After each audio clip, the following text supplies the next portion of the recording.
everybody. Welcome to 50 Booking. Joining me like normal.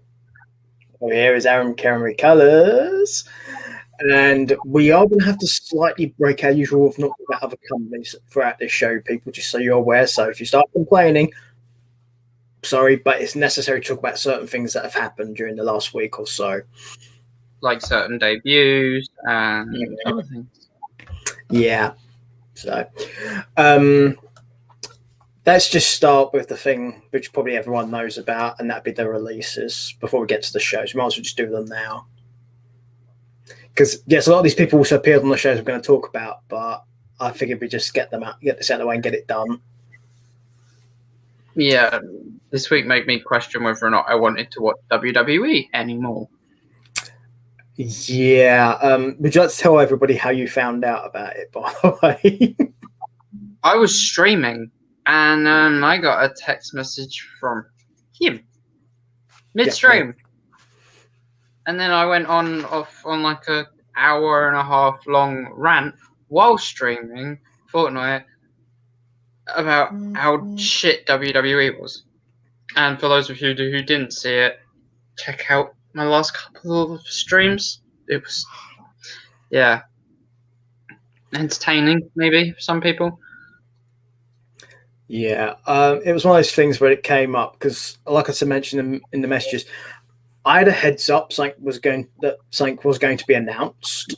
I just didn't know exactly what, so I was paying attention particularly. And then that came up, and I was like, "Okay, that's time to let Aaron know." Because there's one particular person in that list who I know Aaron really likes. Yeah, I sent him as soon as he went live on his Twitch stream. I sent him free subscriptions and like a few bits because like it sucks that he's been let go.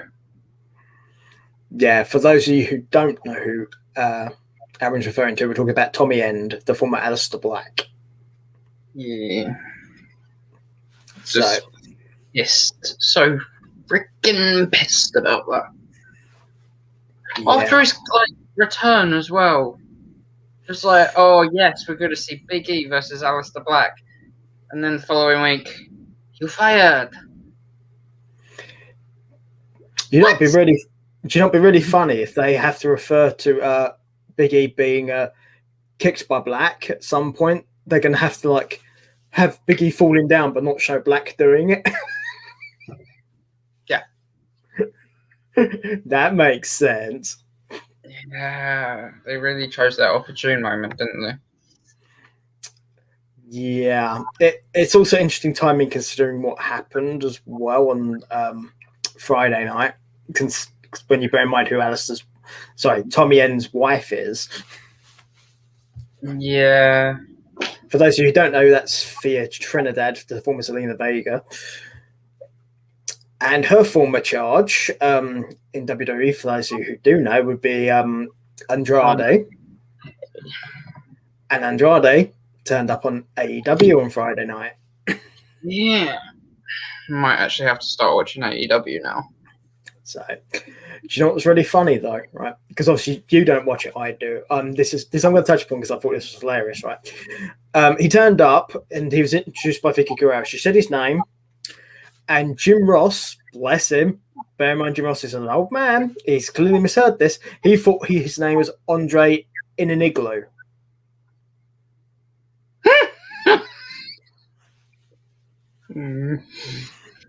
Because his AEW name is Andrade El Idolo. Yeah. So I can understand how you mishear that. I mean, I did watch Double or Nothing, the first match of Double or Nothing, and it was a really good match. The Hangman Page match was really good. The pre-show match was my favourite, which was it was an NWA women's title match, which was 2 women. So I liked that. That was probably my favourite actual pure wrestling match. But There's a lot I did like about that show, and there's a lot I didn't. For those of you who want to know all my thoughts about AEW's Double or Nothing pay-per-view, you need to go and watch the last high spots I did because I talk about it there. Mm-hmm. But The other thing, while we're talking about AEW things related to WWE, and then we'll get back to WWE properly, is Mark Henry. Yeah. The former WWE for trimming down for a one last match. I didn't realize it was going to be with AEW. Yeah, because we talked about Mark Henry on the last show, and when he turned on, I was thinking, okay, this is why we're going to reference this. Kind of weird that, like I said about him coming back for one more match. You're spot on, but wrong company. AEW, yeah. I was just like, well, okay then. I mean, his official role with them is he's going to be the analyst for the new show that's going to come out in August. So he's actually going to be a commentator, and he's also going to be a coach. When they when they spoke to him in an interview on the AEW show on Friday, he didn't rule out wrestling again. So I think it'll be sort of similar to what probably might happen with Paul White. Is he'll do a lot of that stuff, but he might occasionally wrestle. I don't think it's going to be full time by any means. No, which is what he wants probably. And it's probably what's best as well, in all honesty. Oh, and have you seen that the venue has been announced for SummerSlam this year? Oh no, I missed this. When was this announced? I think it was yesterday, maybe the day after. But that's probably why, because I've been busy over the last couple of days. So. I can give you a spoiler as to what's happening at SummerSlam because of where it's being hosted. Go for it. I reckon Brock Lesnar's returning for SummerSlam. Pretty much everyone's saying that. Yeah, because guess where it's being hosted? Is it in Canada? Nevada. I'll say, is it in Canada? Because otherwise there may be an issue with that. Yeah. Las Vegas, Nevada. Yeah, for those of you who are unaware, who are obviously not Canadian, you may be unaware of this. At the moment, Canada's still under lockdown. Okay, and if you're going to travel out of Canada to go anywhere, you've got to enter quarantine to enter America. So my issue would be, do you really think Brock would want to do that? Really?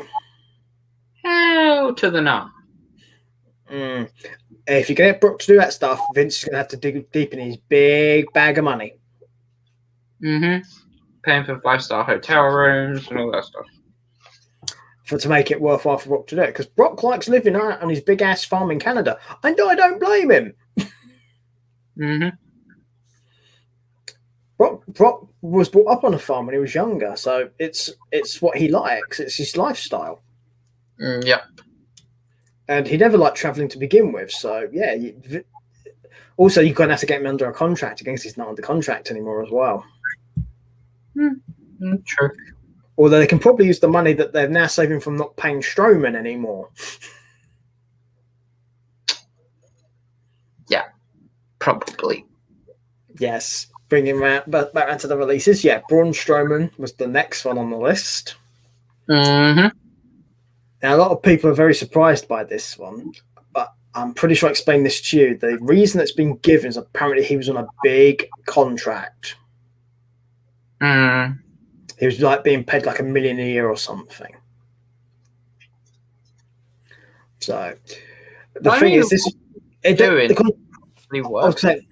was saying the contract dates back to when they were giving big contracts to people to keep them away from AEW, like Gallows and Anderson. Yeah. Because remember, that's why they got let go, because they were on a big deal. This is the same thing with Braun, apparently. Yeah. And is he worth it? No. But do I blame Braun for getting it? No. Good for Braun. But obviously, he's now been released. Obviously, all these people that have been released have got those 90-day non-competes. And in Braun's case, I could see Braun going back to being a strongman or a bodybuilder. Yeah, I mean, I'm still following him on Instagram or something. I haven't just deleted him because of his things, and he's been very vocal about the support, thanking a lot of people. Yeah. But he's just been carrying on doing what he does on a daily, playing with his dog, eating meat like a real redneck, and yeah, he's kept on trucking. He's not broken down or anything. Yeah, he just strikes me as a guy who's just he knows what he wants, and he's not going to be off put by this? No, I mean, what you say about him going back into strongman stuff, I could probably see him doing it as well. Ah, there we go. That's Mr. Saggington, who joined us on the show on Hook Up Stuff yesterday. Yeah. Hi, Ben, and hi, Kira, respectively. Has it happened yet, or is she still holding on? Still holding on. She's going to be born on the 8th at 4:30. Oh, okay. So you put your thing down for that thing, did you? Yes. I actually had like a really weird dream about it. So, but saying that, my friend's just gone into labour for the second time. And I came home earlier and I said, "Oh, she haven't popped yet." And she was sitting on the sofa, and now she's had to go to hospital because her water's broke again. So I'm a jinx. So if you're still watching, mute me.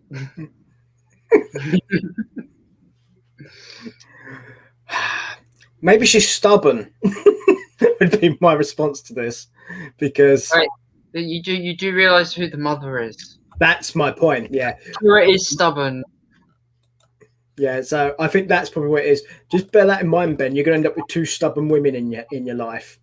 They're both going to be great parents, though. So, well, I would like to think so. Nah, I don't have any doubts. Well, I've never seen them as parents, so I don't know. But I wouldn't. Well, I can't say definitively is what I mean. Do I think they probably will be? Yeah. But as I like to explain to people all the time, I don't know everything. No. I just pretend I do. Always fun that way, I guess. Yeah. Well, I think hopefully it will be. I don't think you're having any more for a while, though. He's quiet. Too quiet. Yeah. Although talking to Ben, yeah, I'm pretty sure if this is anything to go by, she may want to wait a while before you have any more, because I think this might be a bit of a will it never end kind of thing right now. So I think Sarah told me that she wanted to have loads of kids once. She wants to live in a shoe, and I'm joking. I would say, to be fair, at present she's probably really annoyed. Once Bubba's born, she'll be like, "Oh, I'm happy," and in time when she's up to it again, she probably will want more. But at this point in time, you can't really judge because there's too much going on.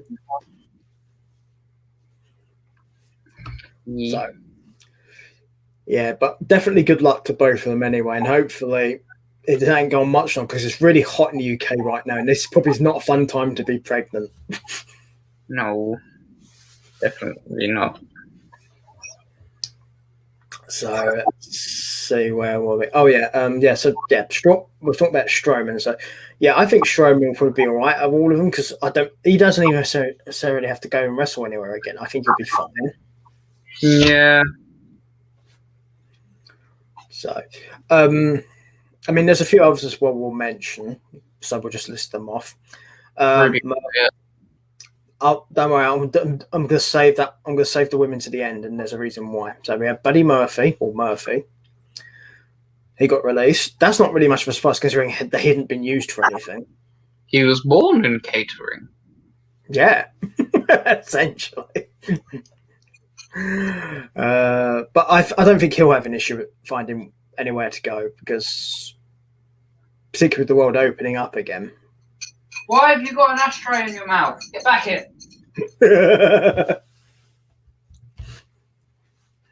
Good old Bruce trying to hit a high spot.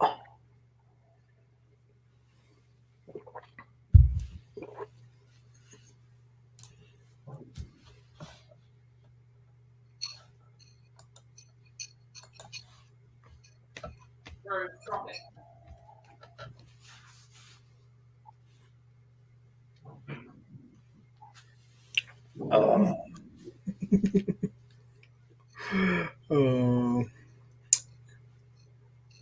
See, this right here, what's going on?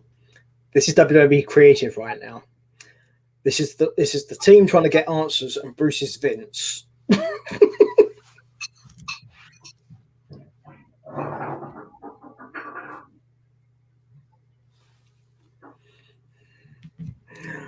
Oh,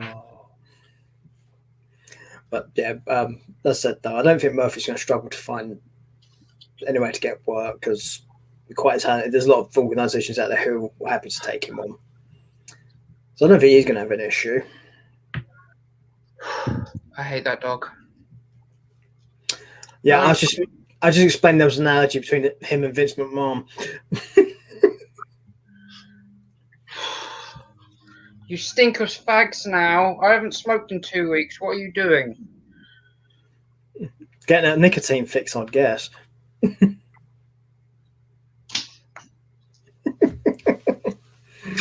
Let's see. So, okay, now we'll go on to the women that were released. And I've kept them separate on purpose because I have some things to say about this. All three of these women have been criminally underused. Full stop. Unless you're talking about table like pushers, then yeah, you've got Santana Garrett, who most people won't even realise was actually a main roster member who got released because that's how much she wasn't used. Yeah, she got put up in the draft, and then we didn't hear anything from her after that. Yeah, and that's a really big waste. I mean, she's one of those where she's not going to have a problem finding somewhere to go. Probably end up at Impact, I suspect, because she's good friends with Deonna Purrazzo, who is the Impact Women's Champion. She was even compared to Charlotte Flair as well in NXT with how good she was and technically gifted she was in the ring. I can say it. For WWE to release her and not even use her when she was on the main roster, it's like criminal. She could have been put in a new tag team with Billie Kay or Peyton Royce. They missed a really decent opportunity there. Yeah, it's ridiculous. It is a bit weird as well. Also, when she was in NXT, they could have had her be with Dexter Lumis because that's something that predates WWE. Her and Dexter were a thing in Impact as well. Yeah. So there's a whole bunch of stuff they could have done. Yeah, instead they used Indy. Yeah. What? Nothing against Indy, but I personally think Santana Garrett would have worked better for that kind of thing. And to be fair, there's a lot of other stuff she could have done as well. I mean, we're just talking about the stuff which is obvious. I mean, when you've got somebody who's like that, they can usually do a lot of stuff. And you mentioned the Charlotte Flair comparison, which I think is justified with her in-ring ability. I also think she's probably better on the mic than Charlotte. Yeah. Not knocking Charlotte, because I think Charlotte's got a lot of skills. I just don't think talking's one of them. No, her voice is very irritating too. Yeah. So then we'll get to the two women. So we'll go with Lana next. They're now CJ Perry, which is her real name for those of you who don't know. How you'd screw this up, I've got no idea. We could make table jokes. Yeah, but the thing is, you look at her. She's blonde. She's beautiful. She can talk. People want her to endorse things and push things, like when she did Twitch on her Instagram. People want her to fill things. TikToks. Yeah. How could you screw that up? I don't get it. I really don't. I mean, granted, she's not the greatest. Not the greatest inside the ring, and stuff. She's socially gifted as well. She's just got a broadened social media access, and she reacts with all of her fans and has her own fan base on top of that. So to lose someone like her is just stupid in itself, really. Yeah, I mean, so as far as ring ability goes, she was okay. I mean, she wasn't groundbreaking, but at the same time, she'd never had proper training either. But when she started having proper training from Natalia, and like a few of like the other people. I know she did some training with Shayna Baszler behind the scenes. That came out recently. But yeah, after that, and like you could tell she did a lot better in a tag team because she felt more confident with somebody else in the ring. Yeah, a lot of new wrestlers do. They feel more comfortable either with a veteran as like an opponent, or if you're in a team, somebody who's more experienced than you as your partner, because it does help you because you don't have to worry so much. Because be like, oh, cool, they're here to help me, or they'll take care of me. It's how back in the old days, particularly with wrestlers, if you're a new wrestler and you just start wrestling, they normally pair you up with a veteran as an opponent, so the veteran can just get you used to doing stuff. Yeah. So, but again, she's not going to struggle whether she decides to wrestle again or not because so many avenues open to her. I mean, especially with Miro being in AEW as well. I actually don't think that's one. I don't think that will happen. No, I mean, I don't think it will either. But like, it's an opportunity. It is. Although I will reference Miro since we talked about him. He was interviewed after this happened on AEW. He cut a promo, and he was talking about his promos on AEW start off. I'd like to thank God for my ability and my insane power, and he usually goes on about stuff he likes to thank God for, right? Before he starts trashing his opponents. So it's like this week on the Friday, he went, "I want to thank God. I want to thank God for my hot wife."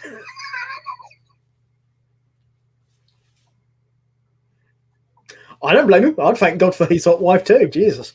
Yeah, you can now talk about her as well since she's been released. Oh, AEW never had an issue with that. Mm. It's WWE have issues with stuff like that. So, because people from other companies get mentioned on AEW all the time, it's not a problem for them. No.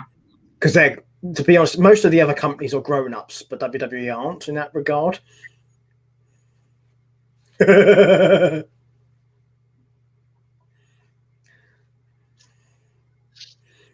Yeah, you might be careful about poking a sleeping dog. Or a resting dog. He's just like... Yeah. Karma's a weird thing. But yeah, I think CJ Perry will be fine, regardless of what happens. You good. But last and not least, Ruby Riott. Just... Again, falls into the same category as ever. So, what the living fuck? How could you screw this up? The woman was universally loved backstage in WWE. In the locker room, this is something that's been confirmed. Frequent guest on Up, Down, Down. Yeah. Also, even before WWE, she was a well-respected, well-known wrestler called Heidi Lovelace. For those who don't know, which is probably what she'll go back to being. Mm-hmm. And again, I don't think she's going to have an issue finding anywhere to go. Ring of Honor starting the women's division. Impact was trying to get more women in. AEW are trying to get more women in. You got Shimmer. You got DDT in Japan. CML, AAA. I can see her going to MLW. TNA because Impact because yeah, one of her top competitors in NXT was Deonna Purrazzo. Yeah. And they had some stellar matches. So to see her in TNA would be really good. I think out of all the women, she has the most options as far as actual wrestling companies go. Yeah, I mean, like with Lana and stuff, she's a double-edged sword. You've got her for the social aspects, but she's also got acting skills, so she makes a good manager. Well, I think Lana's options are more because Lana has ones outside of wrestling more than what Ruby does, for example, or then Santana and Garrett does. Santana and Ruby's are very much in the world of wrestling. I think their options are. CJ Perry's are, there's some in wrestling, but there's some outside of it because of her TikTok, her Instagram stuff. She'll probably do Twitch now, I'm guessing, as well. Yeah, I can see her getting like affiliated in fucking 7 days. Before WWE started getting bitchy about shit, she used to be on Miro's. So I can't see it being an issue. No, I mean, I don't follow Miro on Twitch. Yeah, well, you don't necessarily. I don't. To be honest, I don't have the time to follow most people on anything. No, I mean the majority of people I follow are like friends and like Crow fan members because I'm part of a Discord community. I mean, how do I put it? I keep an eye on what you do, what Ben does, and what Kira does. That's pretty much it as far as Twitch goes. Mm-hmm. And even then, I can't always do that because busy. But I try. Trying to keep track of anything else is a bit hard because with one thing or another, there just isn't enough time to do everything. So, but before we get off the releases, good luck to all of them, whatever they end up doing. Yeah, I wish you well in all your future endeavors. And whatever happens, you're all in a better place now. Yeah. And if and when Aleister Black does make his debut, wherever he goes, I will be watching because I want to see that. Yeah. FYI, you're going to need to start getting used to calling by their other names, not the WWE ones. Yeah, Tommy and yeah, Adam Shear for Braun. On the independent circuit anyway. Yeah. So it's just getting used to calling him Tommy End again for me. Yeah. So it's why I've been referring to some of these talents by the other names they have, because I'm letting people know this is probably how you'll find them for future stuff rather than the WWE names, because I know not everyone follows all these people outside of WWE. That's why I mention it. And for those of you who do, I'm trying to give you ways to know how to find them. Yeah. Because I should always support these people if you liked their ability. Just because they're not in WWE anymore does not mean they disappear off the face of the planet. Nope. And they're not in catering. Oh, Wyatt. Yeah, as far as I can tell at this point, the only person in catering is Bray. He must be getting very lonely. Especially with his brother gone now as well. Oh, yeah. So, anyway, we've done the releases. We've done the AEW people from WWE show. Right, so that now brings us around to the shows. Yep. And, of course, we start with Raw.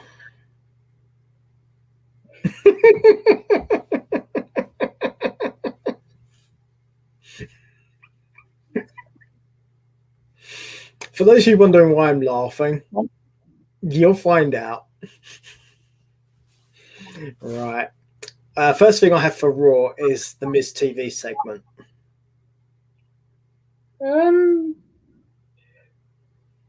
I mean, first off, I wanted to say a happy Memorial Weekend to those of you in the US. Oh, yeah, strictly a US holiday, that one, for those of you who don't know. Yeah. Nice memorial package to start off the show as well, even though it's not Memorial Day for us. So, I mean, to be fair, it's an American-based company. You'd expect them to do American-based holidays. It makes sense. AEW did it as well. Yeah, but I just wanted to say Happy Memorial Day because we are talking about American wrestling. So yeah, for those of you who are Americans who are watching us, hope you all had a good Memorial Day and did whatever you need to do. And for those of you who lost loved ones during two services, because that's pretty much what Memorial Day is for. I hope it's something you can get over one day. And or if not, keep remembering them. And to those of you in the UK, Happy Pride Month. Oh yes. But yeah, as we were saying with Raw, Miz TV. I mean, Miz being back, and he actually apologized for being gone for 2 weeks. Oh my god, we were so heartbroken. Was he gone? Yeah, he wasn't on the show for 2 weeks. I didn't really realize because we still have Morrison talking. That was kind of my point. Was he gone? Yeah. I mean, he blamed an injury, but I didn't realise he was injured. Yeah, that I actually did know. He is legitimately injured. Yeah, by Damian Priest. Moral of the story: don't piss off a 6-foot Filipino. No, not Filipino. I think you'll find he's Mexican. Costa Rica, I think. Puerto Rico. Puerto Rico. Yeah. I think Puerto Rico sounds likely because the problem is sometimes when people refer to Latinos, they forget there's more than just one country that's Latino. I mean, you speak Spanish. Well, most of the Latino countries do, in all fairness. Damian Priest. According to Wikipedia, Luis Martinez is a Puerto Rican professional wrestler currently signed to WWE. Cool. Okay, now we got that out of the way. Yeah, I wouldn't mess with a 6-foot Puerto Rican. And not expect any injuries either. Yeah, it makes sense because there's always a chance people will get injured in the ring. It's something that happens. But yeah, Miz turned up, talked, blah blah blah. Yeah. Then we found out that Charlotte Flair was his guest. Then Rhea Ripley came out, which we kind of guessed would happen because Charlotte was berating her and Miz was joining in, and then Ripley's music hit, and of course, like, I don't know what John and the Miz were doing, but they were kind of headbanging and air guitar into Ripley's music, and it's just like, yeah, fair enough, like guilty pleasure, but why are they doing that? Probably because they were told. Probably because they were told to. No, I get the whole entertainment purpose, but Miz and Morrison don't listen to that kind of music, do they? Honestly, I think Morrison does. I'm not so sure about Miz. Nah. But the thing is, and this is the point I'll make, you can't always judge somebody by how they look. Yeah, I know. I'm a big supporter of that as well. So it could be that. For all we know, they are both raving death metal heads. I have no idea. Is the honest answer. Yeah. I think Morrison probably does listen to that kind of music. Yeah, most likely. Then Nikki Cross came out, but I like the fact that Nikki Cross came out because I said last week I hope she comes out and calls them out and says, "Where's my title opportunity?" And it's kind of what happened. And it made me feel really good, like Nikki coming out of like catering / the main event like show, and actually like being on main roster for a bit, even if it's not like for long. And she slapped Charlotte, which made me smile even more. I was just like, yes, this is an up for me. This is up. This is good. Seeing Nikki Cross and having Nikki Cross do stuff is always an up, to be honest, because she is vastly underrated, that one. The fact that she slapped Charlotte was just even better for me. So I was just like, yes. Yeah, okay, that's an up for me. And then we got another Butcher the Clock challenge. Because I'm not calling it Beat the Clock challenge, because it wasn't Beat the Clock. It was Butcher the Clock. Yeah. And Nikki prevailed again and beat Charlotte. So I'm liking this. Even though it's like completely fucked up. Like Nikki getting a chance of like 2 pennies worth. I'll be happy if she like gets a title out of this. I'll just be like, yeah, sure. Yeah, I'm glad to see her. I'm glad she's doing stuff. I mean, in all honesty, if she hadn't been doing this stuff, I think she would have been among the releases. Yeah. And the thing is, part of me wishes she had been. I'm not being nasty to Nikki, because I'm not trying to be, but I think she may have been better off if she'd been let go. Yeah. But I'm glad to see her at least doing stuff, and she's on screen, and she's winning. Well, I mean, if you think about it, how many like women superstars does Raw actually have at the moment since all the releases? I mean, I have 7. I have one. I have something for you, by the way. You know, there's only 3 women's tag teams. Yeah. Because of these releases. Yeah. Ridiculous. There's 4 if you want to count Alexa and Lily. One of the best tag teams have disbanded because of it. It's obviously Ruby Riott and Liv Morgan. Yeah. If you want to count Alexa and Lily, though, there's 4. Yeah, but we don't know Lily's true. Apparently will be interesting. No, I'm just assuming the puppet's going to do the thing. Yeah. But yeah, it was good to see Nikki on the show, and Nikki won. So yay! That's enough. Next up was the Damian Priest and Riddle segment, and I like this because it led to the Randy and Riddle segment, and I was just like, this is good. Yeah, those segments all worked together, which eventually led to Orton versus Woods. Yeah, it was actually quite funny, like comedy wise. Yeah, I think at the moment Orton, Riddle, and Priest. It seems to be the only good thing coming out of Raw at the moment, the Riddle and Orton storyline. As long as they don't butcher it, I'm going to be happy. I'm waiting for it to happen because you know they're going to.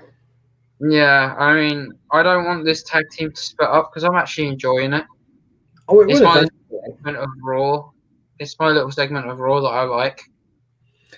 The thing is about it as well is they're going to break it. When they do break up, they're going to do it in the most obvious way possible. It'll be Orton turning on Riddle, which is, really, again, I personally would prefer if Riddle turned on Orton if you're going to do it. Yeah. But it shouldn't be for a while anyway, because why would you? Yeah, at least give him a title reign out of it. Yeah. Like with the tag titles, get him to beat AJ and Omos. That would be great. Yeah. And then have like Omos turn on AJ, and we'll have like a SummerSlam match, AJ versus Omos or something. It would be funny. Yeah, and a Jack and the Giant Beanstalk match. Yeah, David and Goliath, they could call it. Yeah, we'll find a slingshot for AJ. So yeah, as we were saying, eventually this did lead to Orton versus Xavier Woods. What are you doing? Says everybody to Vince McMahon. He's falling down the side of the sofa. No, it's all right. We can say him. He's fine. You're hanging in there, buddy. Probably like me, probably not too fond of how hot it's been. Co-host. Co-host? Yes. Okay. Fuck you. Yeah, he's probably too hot. Probably. It's not as hot here as it has been recently. No, to be fair, you are on an island where you get a sea breeze and stuff, so that is a fair point. No, I spent most of the weekend in a hot tub, so. Yeah. I'm talking about him though, but yeah. Yeah. So I went for some though. Ooh, I've got a hot tub. I was house sitting. I took full advantage.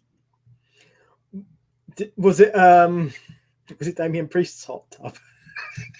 I wish. That was really gay. Mm-hmm. So yes, I bet we just. So we had to, so we go to talk about the match now. So it's Orton versus Woods. Yeah, I mean a great match. Another nice. I was surprised because you don't see Randy Orton normally do other people's moves, and for him to finish off the match with the Bro Derek. I mean, I was like, nice. It has happened to him doing other people's moves, but it is rare. Yeah, he's only ever done that to people like John Cena, maybe Batista. Yeah, people he's got history with usually. Yeah. And if like, at the end of the match where Riddle did his pose, Randy went to put his arms up and then stopped. So you can see he's getting fond of Riddle. And like that character building's there. Like, 'cause he went to do like the whole signature pose with his like arms up, but he stopped himself for some reason. So, yeah. Fair enough. Probably just needs convincing. Yeah.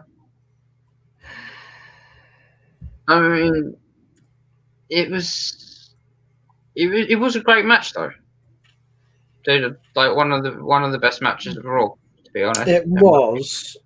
It was. I'm pulling this face because of what's next.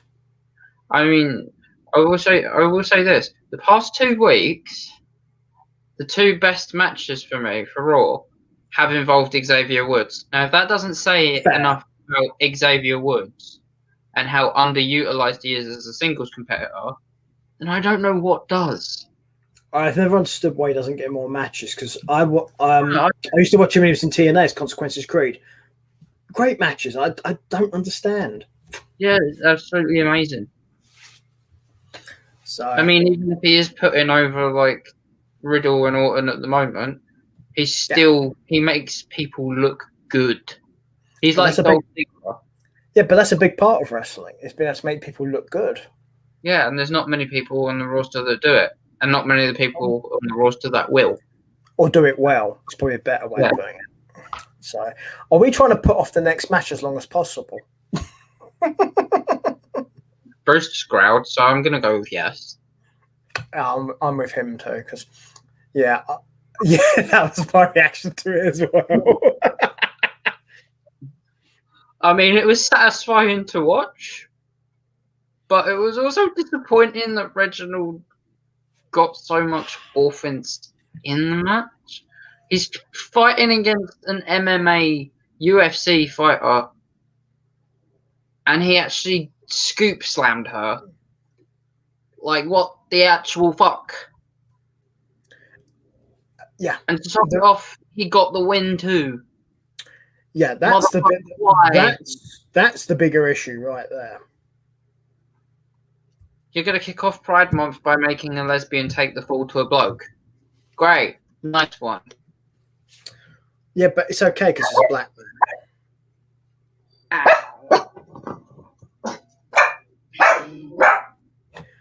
Because the way the world works nowadays, by the way, is if you're white, if it had been a straight white male that had done it, there'd be all kinds of hell. But because it's a black man, it's fine. I hate to break it to you all, people. No, this was not fine in any stretch of the imagination. No. Whether you're black, pink, white, or blue. Shayna should have won this match. Easily won this match. Yeah. So, yeah. A whole load of points for me of this picture. And, like, this is, like, the biggest down for me. Like, I didn't like it, it made me just want to stop watching Raw even more. And then I heard about the releases and I was like, oh, yeah, I don't want to do this no more. Why am I putting myself through this? It's just disappointment. Yeah. There's so many things I could say about this with Baszler, but he deserves better. Yeah, it wouldn't stop. So because there's so much I can say, but do I blame the talent for this? No, I purely blame creative for this. I mean, like, I get the fact that Shayna is like a hardened badass and everything. Yeah. Let her be that badass. Don't fucking mooch her over a fucking, like, a male face of a female division. What the fuck? It makes no sense. I mean, I will say this as well. I don't blame Reginald for this either. This isn't his fault. He's doing what he's told to do, right? Yeah, I mean, like, he seems to be enjoying himself doing it, but I mean, who's you can't really, like, judge a book by his cover. He might be really pissed off about the fact that he's being used this way, and if he is, I can't blame him. Yeah, he's not fighting people his like own gender, and it must really piss him off. Well, the weird part is WWE have traditionally been like against intergender matches, yet apparently it's fine when it's done like this. Makes the other opposite gender look weaker. Yet they slate every other company who do intergender matches. Yeah. And make the actual women in these matches look badass. I mean, it's like Oscar versus Ellsworth a few years ago. Right. Carmella versus Ellsworth. Like, at least Ellsworth started off as a male-on-male competitor. Mm-hmm. Reginald's, like, Ellsworth had a match with Dean Ambrose. He had a match with AJ Styles. He had I think he had a few matches with AJ Styles, actually. Yeah, and he actually got a win over him, even though it was absolutely fucking terrible, and because of Dean Ambrose or John Moxley. You can call him Ambrose in this context because it's WWE. It's a WWE thing. Let's see, Strowman, Ambrose, AJ.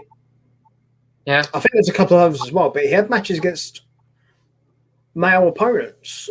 Yeah, and then he came back for Oscar, and then Carmella, and it was just and Becky. And then he disappeared again. Yeah, and Becky, and then he disappeared again. Yeah.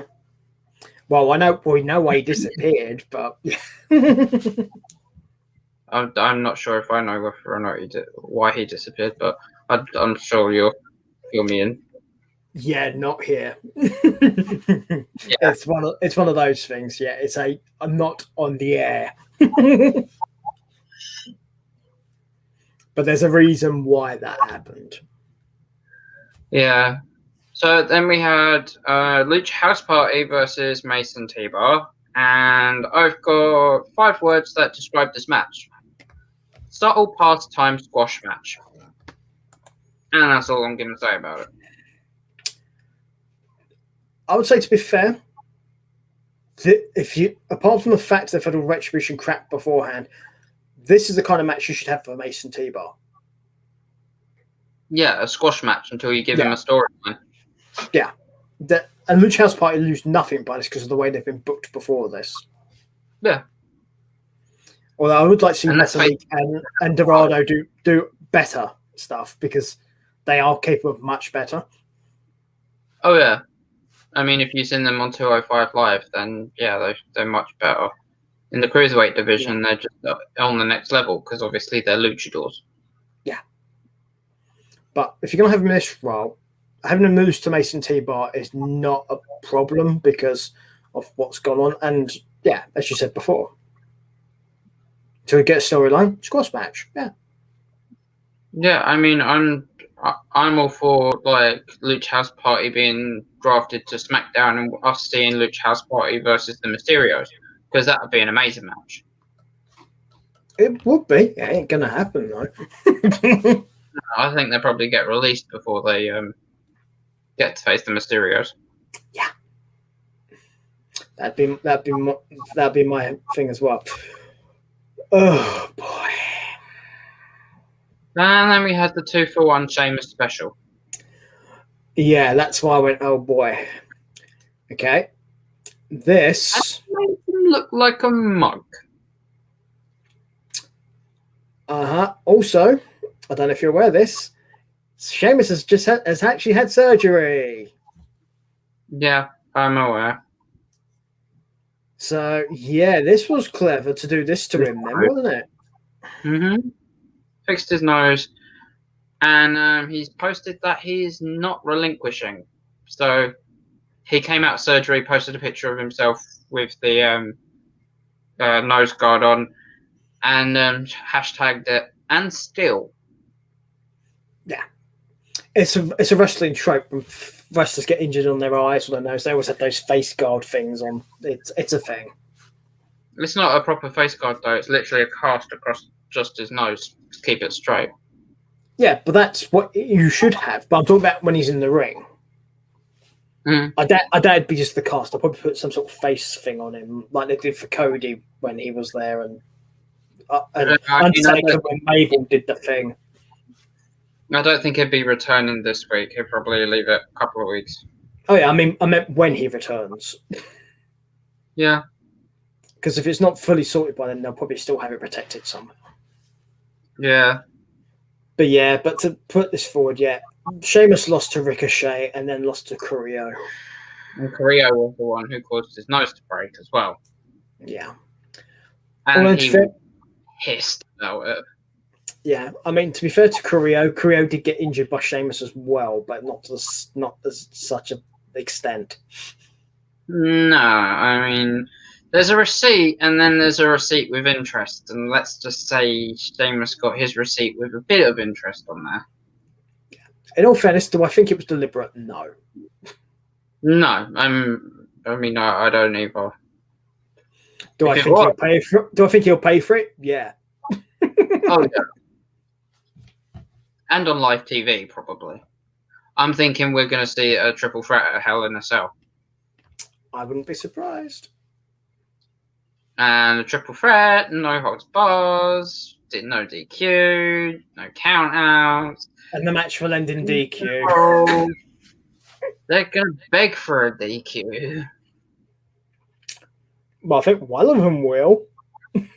Bear in mind, Ricochet's not hurt anybody, FYI. Just to point that out. Yeah, but he's still Sheamus's clothes in the storylines. Yeah. There's a difference between stealing some crappy clothing and then actually hurting someone. Yeah, there's a difference between hurting someone physically and hurting someone's pride, though, and stealing your favourite coat and hat.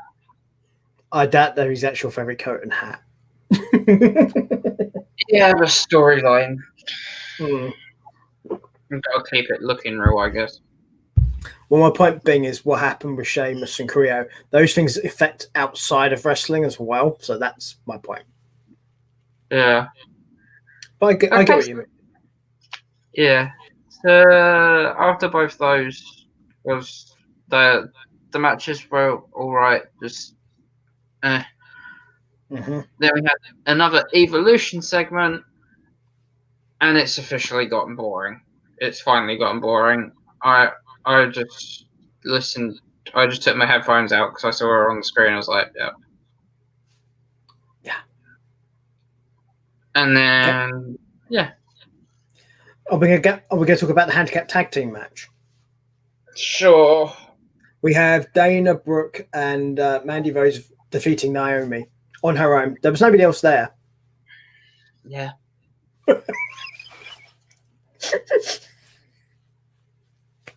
Okay, there wasn't anybody there in 2 days afterwards. Yeah, her partner was Lana, just to be clear, so people actually know what I'm referring to. I wasn't fussed about this match. Like, honestly, the whole women's tag division is just, it's crap. Compared to NXT's women's tag team division, it's just boring. And even that's not that great, let's be honest. If they combined all three together and just gave the tag titles to NXT in the first place, they would have been so much better off. Yeah, if all the teams could all fight each other, yeah, absolutely. No, of course not. Which is what the original point of those women's tag belts was. Yeah, trade branded. Yeah. Well, multi-branded, because it could have done NXT UK as well, but yeah. Yeah, but I mean, currently with all the I know with the restriction stuff, but the title's allowed for it, is my point. Yeah. I mean, technically, the NXT UK Women's Tag Team Championships are dual branded because NXT UK and NXT. Yeah. But yeah, I get what you mean. Cool. So that was the tag match. So next we have copy and paste. Number 3. And this time it lasted 90 seconds. That was the only good thing about this match. Cedric Alexander defeated Shelton Benjamin. 90 seconds. Yeah. Both of these guys deserve better than this. Yeah. And I really hope neither of them broke a sweat, because if they did, then just cardio, guys. Cardio. Because there's like 90-second matches. It's just like fresh after Attitude Era or something. I don't know. It must have been really grueling, though. I mean, you're having a squash match with these two guys, and none of them are on a push. Neither of them are on a push, so what the fuck? Yeah. You're not pushing either of these guys, so what is the point in a 90-second match?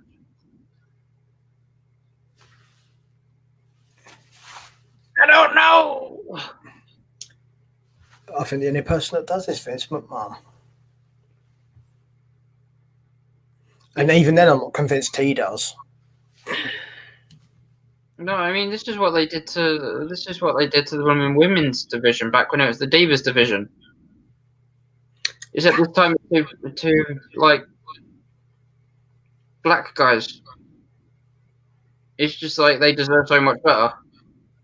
And I'm not trying to make this about race, but it's No, you have a point. Absolutely, you do. They deserve much better than this. The women wrestlers deserve much better than what they're getting too. There's a pattern here. Yeah. You're not wrong. The only good thing about this match was that the fact it lasted 90 seconds. It did nothing for either of the storylines, and it did nothing for either of the guys. Also, no damage. No damage. No push. The problem is it literally did nothing, though. That's the issue. Yeah. It was a gap fill. Yeah. So, next thing I have... 90 seconds to spare. Oh, you guys are dressed for your fight. Go on, you've got 90 seconds to have fun. Did you guys enjoy that? Good. See you next week. Oh, look, main event's over there. Oh, and if you don't like it, Twitch is always free. Oh, no, but if you use Twitch, you've got to pay us money from it. Yeah. So AJ Styles and Omos take on Elias and Jackson Riker. Okay, this confused the fuck out of me. Of course it did. As it should have done. Jackson Riker was standing in the back before this match, and Elias said, "Oh, we can't win this match. Why aren't you freaking out?" And he said, "Have you ever been a leader or something?" And he went, "I'm an ex-Marine." I was just like, okay, are they trying to make Riker a baby face now? Probably, but that is a legit thing though. Riker was a Marine. Yeah, I know. But are they trying to make him a baby face because he served his country? I also think it's the Memorial Day thing. This was that week as well, so I think it might tie into that. Mm-hmm. So possibly. It's just I'm guessing this tag team's over now. Well, Styles and Omos won, so we will see. And the fact that Elias said that he was scared of Jackson Riker because of his unpredictability. Yeah, I mean, and his views on social media. Yeah, it's kind of making me feel that tag team's over, and I'm not totally against that either because I didn't really like the tag team in the first place. Let's put it this way: Elias deserves better. Yeah. Styles deserves better. Omos deserves better. Yeah. Than Riker. That's what I'm comparing this to.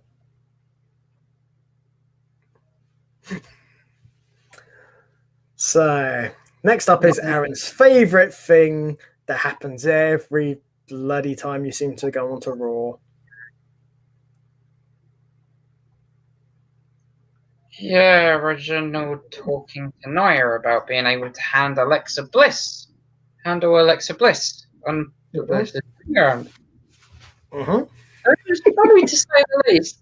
The thing that Reginald could handle Alexa, like with how she's been lately, and I still have no idea how this guy has become the face of the women's division. It really does annoy me. Yeah, and then you got Alexa sat there doing this bloody stupid Lady Fiend crap with a doll, when Alexa is probably the most decorated of the women's wrestlers. Yep. Yet Reginald is the face of the women's division. Yeah. And that note, the Alexa Playground segment was probably one of the best episodes of the Playground so far. You just like what happened to Reginald, don't you? Yes. This is what should have happened in the match. I liked it because Baszler was herself. Yeah, this is what should have happened in the match. I was like, thank you. This should have happened 40 minutes ago. Yeah. Thank you. There is a God. For those of you who didn't see it, Baszler beat the living snot out of Reginald. And it was bare knuckled too. And then challenged Alexa Bliss to a match next week. Finally, we're going to see Alexa in the ring. Yay!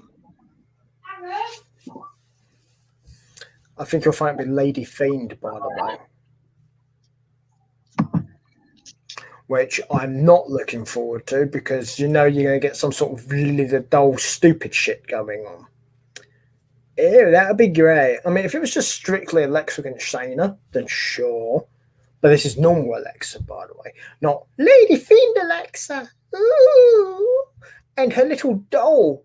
And the thing is, the more I look at Lily, the doll, the more and more ugly that fucking thing gets. But what's really surprising about that doll is you can't buy it on www.shop.com. Tragic. I know. But they try and shit everything. Yet you can't buy it. Work that one out. I do not know. Yeah. It's a bit weird, isn't it? I'd like to know what they've done with all the Braun Strowman stock. And the Aleister Black stock. And the Ruby Riott stock. You say that. You say that, but we didn't touch upon that. When he got released, there were Aleister Black t-shirts on pre-order that they've just finished making. Yeah. So what will happen is they'll still keep selling that shit. And he won't see any of the money, will he? Oh, he'll get no, they get they still get their bits from it because it's part of the contracts, even if they're released. Oh, well, I guess that's helpful. So you do get something, but it's not a lot. Because merchandise amounts, unless they're in big amounts, are not a thing. But what happens is they'll probably put it into a little tiny corner of the store. Yeah. Or they'll put it as or it'll be a reduced price thing. I do have to do something really quickly. I do have an opinion on the main event, though, so I'm just going to mute myself while I just quickly go do this thing. Because my mum's just come back. No worries, you go do that thing. We forgot to do your plugs and stuff, so I'll do that while you're gone. Okay. So, yes. Yes, why Aaron's off sorting out things and bits and pieces there. We forgot to do the intro plugs, so I'm going to just pop them up now, so we'll do it here. We have a new charity thing this month for Aaron, which is the PKU diet. Yeah, which you can find at his Just Giving page. Essentially, what this means, Aaron's challenge is for the entire month, Aaron basically has to not eat meat because people who are PKU have to have a special diet because they have to have certain things. And a result of which, Aaron can't have a lot of the food he normally eats because a lot of it is not allowed on that diet. So you should go check out what he's doing because there'll be stuff on the streams and stuff when he does on Twitch. And you'll know what's going on there. And, of course, the Twitch, of course, here you go. Aaron's Twitch is right here. It's caring _W _colours. I think the whole thing is actually caring with colours now. I think it's one whole thing. But you can do that. There you go. Like his username says here, caring _with _colours. And you can find stuff there and check out stuff on there. But the thing that really helps the charity is to just give him page. So you guys can like, share, donate if you can. It's always very helpful. So, but that's Aaron's stuff. Oh, sure. I will get to the network stuff at the end of the show. We'll do that then. So, the main event of Raw was Drew McIntyre versus Kofi Kingston. Number 1 contenders match. And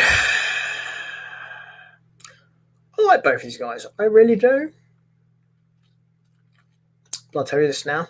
The wrong guy won for me. I don't understand why Kofi's not winning this. We've seen so many matches with Drew.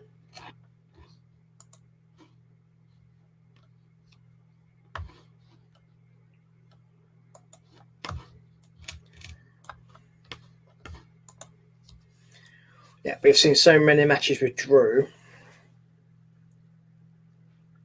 Again, with Lashley, it's like, give us something different so we can have like, because Kofi would be something different. Would Kofi beat Lashley? Probably not. But it'd be something different as opposed to saying Drew versus Lashley for 7,999th time. Yawn. Yeah. Yeah. So Kofi versus Drew, like, one thing I will say, what a claymore. Yeah. But it's all I can say about the match, to be honest. It was probably one of the best matches of, like, best main event match, should I say, of Raw for a long time. That's fair. But I'm disappointed. Probably the same as you are. Like, it would have been nice to see Kofi versus Lashley, something different. Yeah, because we've also seen him and Drew way too many times. Turn my camera off so you can watch.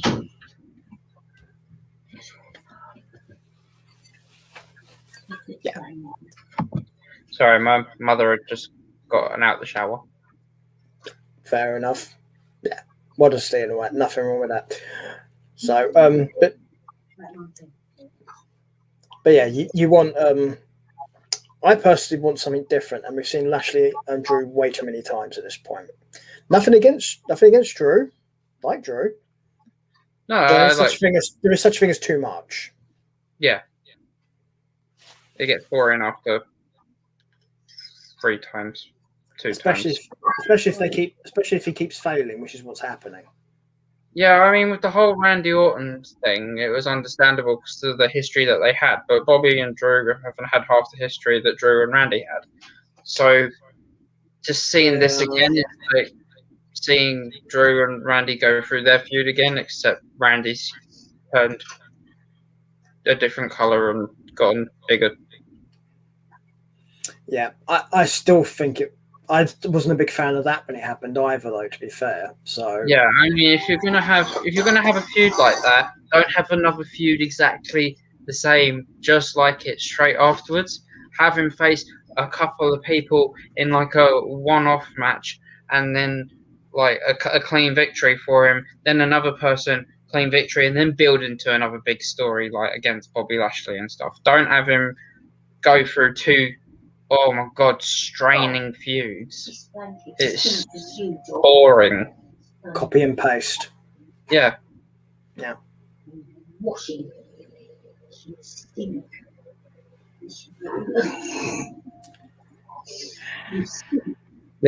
was just crap. Yeah. But one of the main event matches on Raw for quite a little while. Yeah, I mean, at least you can't say that they didn't do a good job. yeah, it was an okay match, which is better than most of the Raw main events have been. Yeah. Yeah. But obviously that's Raw now done. So here comes the fun part for Aaron. What is the score? I gave Raw a 5. Yeah, I can see that. I mean, I'd be generous and say a 6 because of Nikki and the main event not being so bad, but the 5 was just it for me, really. I figured that's probably why I got the 5. In all honesty. Mm. Oh. So 5 out of 10 is better than 4 out of 10, but 5 out of 10 for it's generous 5 out of 10. Yeah. So now we move on to NXT. This, on the other hand, was a bit better. I personally hated this open. Sorry? I personally hated this open to NXT. What have you got? What's it? I'm trying to find the right notes. Oh, the triple threat match being the opening. Uh-huh. That should have been main event. Uh-huh. I don't know how this is going to come in. It had the picture break in it as well, just to piss me off. Yeah. I mean, I thought I could see an interruption happening, and it happened. Baby. Another reason I didn't like this, yes.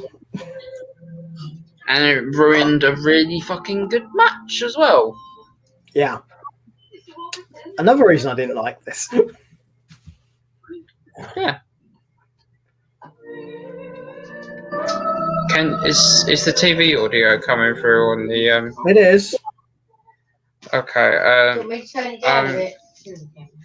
I'm going to mute myself and turn my camera off while I take this upstairs. That's Yeah, all right. no worries. I'm sure this is recording stuff. Oh, Muted it. okay.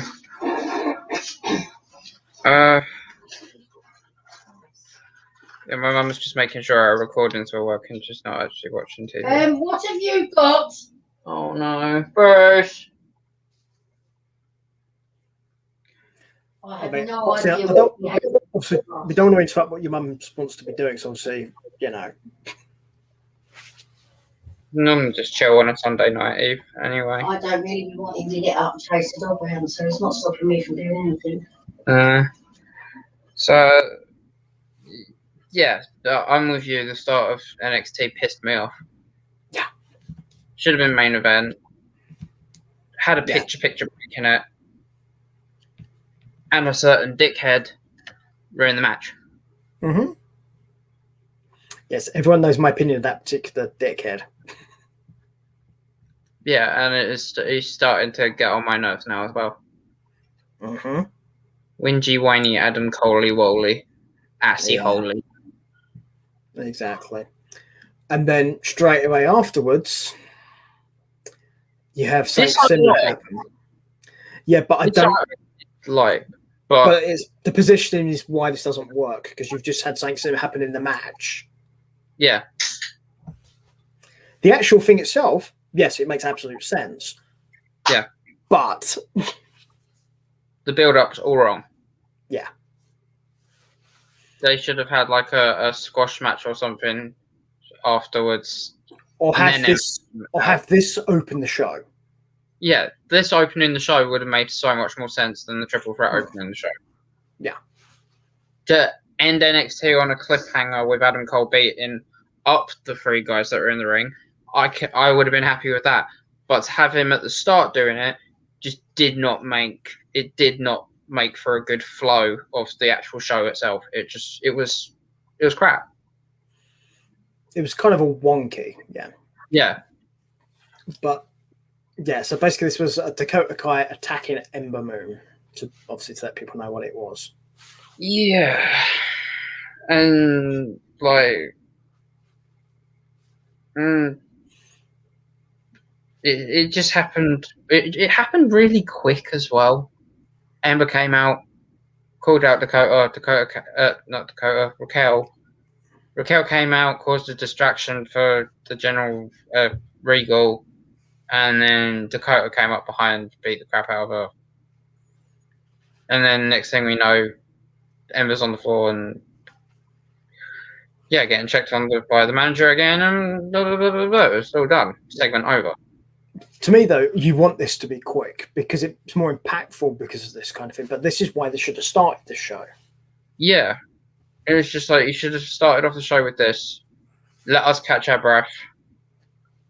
Because if this would have happened and then we'd have got the Legado segment afterwards, makes perfect sense because it wasn't in ring. Yeah. I mean, the Legado segment was all about, they went on about family and how they'll win their match later on that night.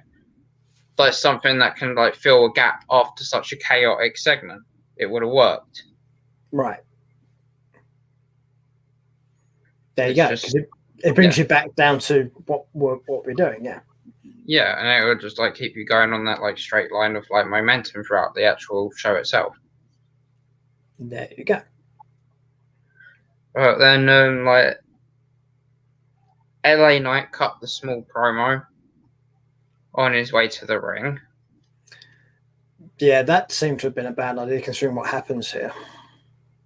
Yeah, I'm still getting whiplash from LA Knight. I don't know whether or not they're pushing him or bullying him or making him look like a twat on a weekly basis. Yeah, he had a match basically with Jake Atlas and Atlas won.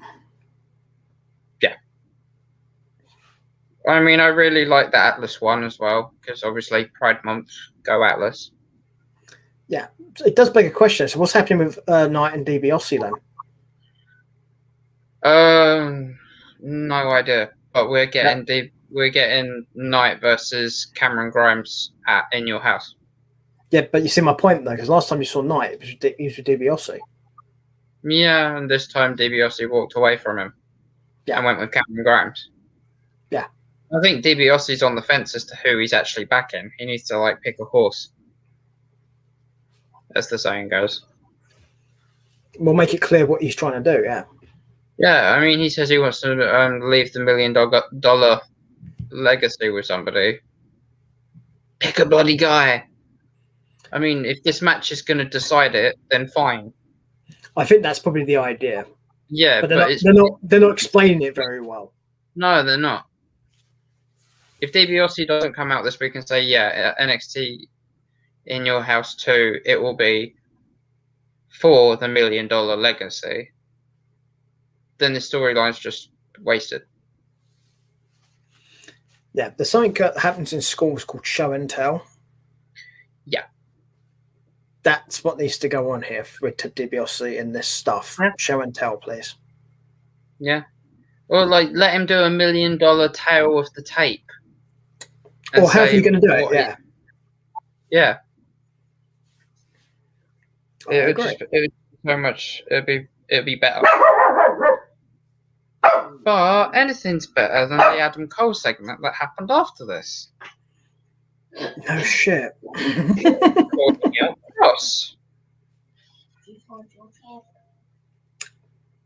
And Cross turned around and answered and said, I want you, I want him, I want him, I want him as well. Give me a fatal 5-way. And I'm just sitting there thinking, why? No, that actually makes sense to me, that part. But it does, because like they said, it does because Cross thrives in chaos, as he said. Well, bear in mind, the way he's booked like he's supposed to be like a killer, like a badass, right? Yeah, like a total psychopath. Yeah, so you won't care if it's 1, 2, 3, 4, 5. You just want to deal with all of them. It makes sense. It's like the Dean Ambrose kind of side of things. Back when he was like on main roster, saying about like, well, we can beat 3 guys, 4 guys, 5 guys. Yeah, it's that kind of thing. It kind of makes sense. But again, because we had Karrion Kross, it brings up the automatic alert of Scarlett needs to wrestle. Scarlett needs to wrestle. Yes. Get Scarlett Bordeaux in the ring and not just to accompany her husband We mean wrestle. Mm-hmm. Yes, please. It's ridiculous. It's been too long now.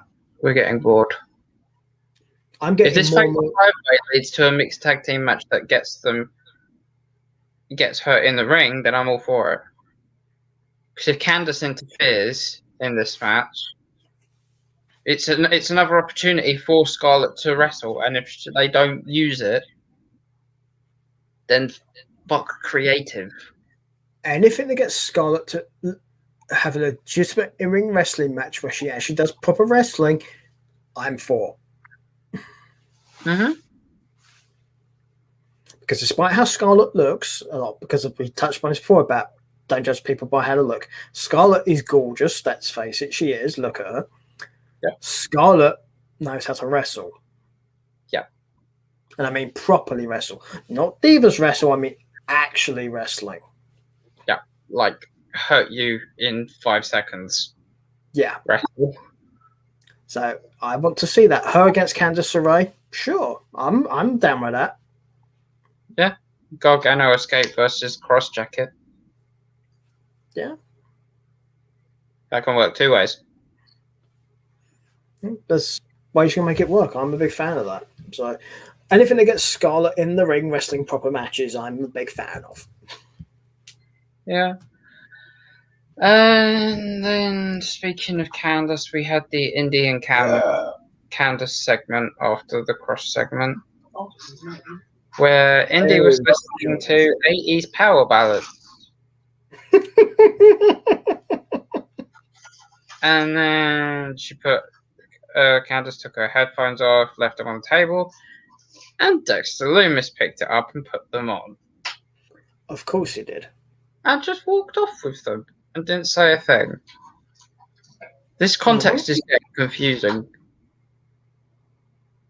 Just like, is this happening or is this not happening? Or are we just supposed to keep on guessing? I think they are trying to draw it out to make you like suspenseful, but at the moment, all it's doing for most people is making them think, hurry the fuck up, I'm getting bored. Making me want to fall asleep. Right. It's just getting this. This is the thing, they keep on drawing things drawing things out way too much. Yeah. Some things are absolutely fine to do that with, but you have to do it properly. But not everything. The whole romantic notion they've got going on between Indy and Dexter, it's just like, yeah, okay, it was fun to begin with, but now it's been 5 weeks. Getting tired. I would also point out, how is it romantic? He's a serial killer that's essentially stalking her. But she likes him too. Which doesn't matter. It's still creepy as fuck. Yeah, creepy and romantic if your name's Beth Phoenix. For some.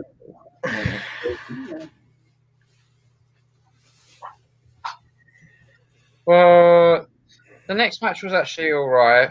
I liked the open challenge for the Cruiserweight Championship. Well, Kushida's involved, so that's never going to be a bad thing, generally. No, I mean, it was a good match for an open challenge. A great match for Carmelo Hayes' debut. Yeah. And the new... it was good. It wasn't a squash match. It wasn't a pastime match. It was just a match that did its job. It filled like space, and it gave the Cruiserweight title its relevance for that week.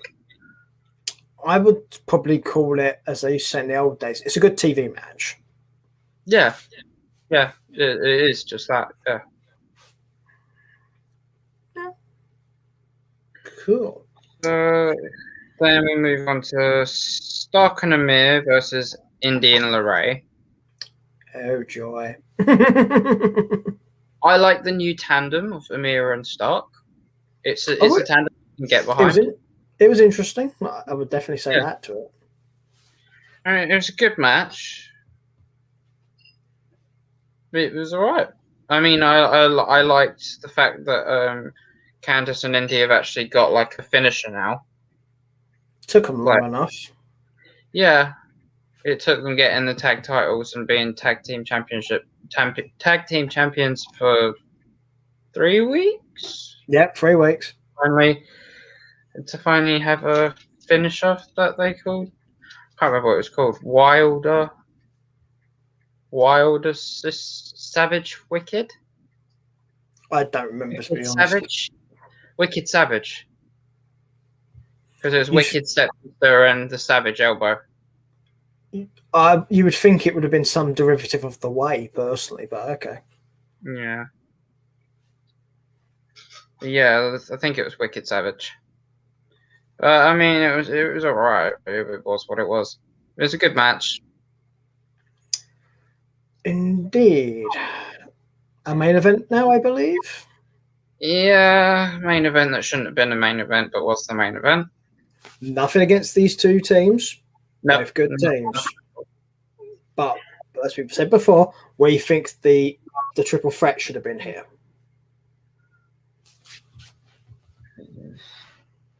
Well, at least I do, anyway. Yeah, I do as well. So, yeah. So we have El Deligolo Phantasma versus MSK.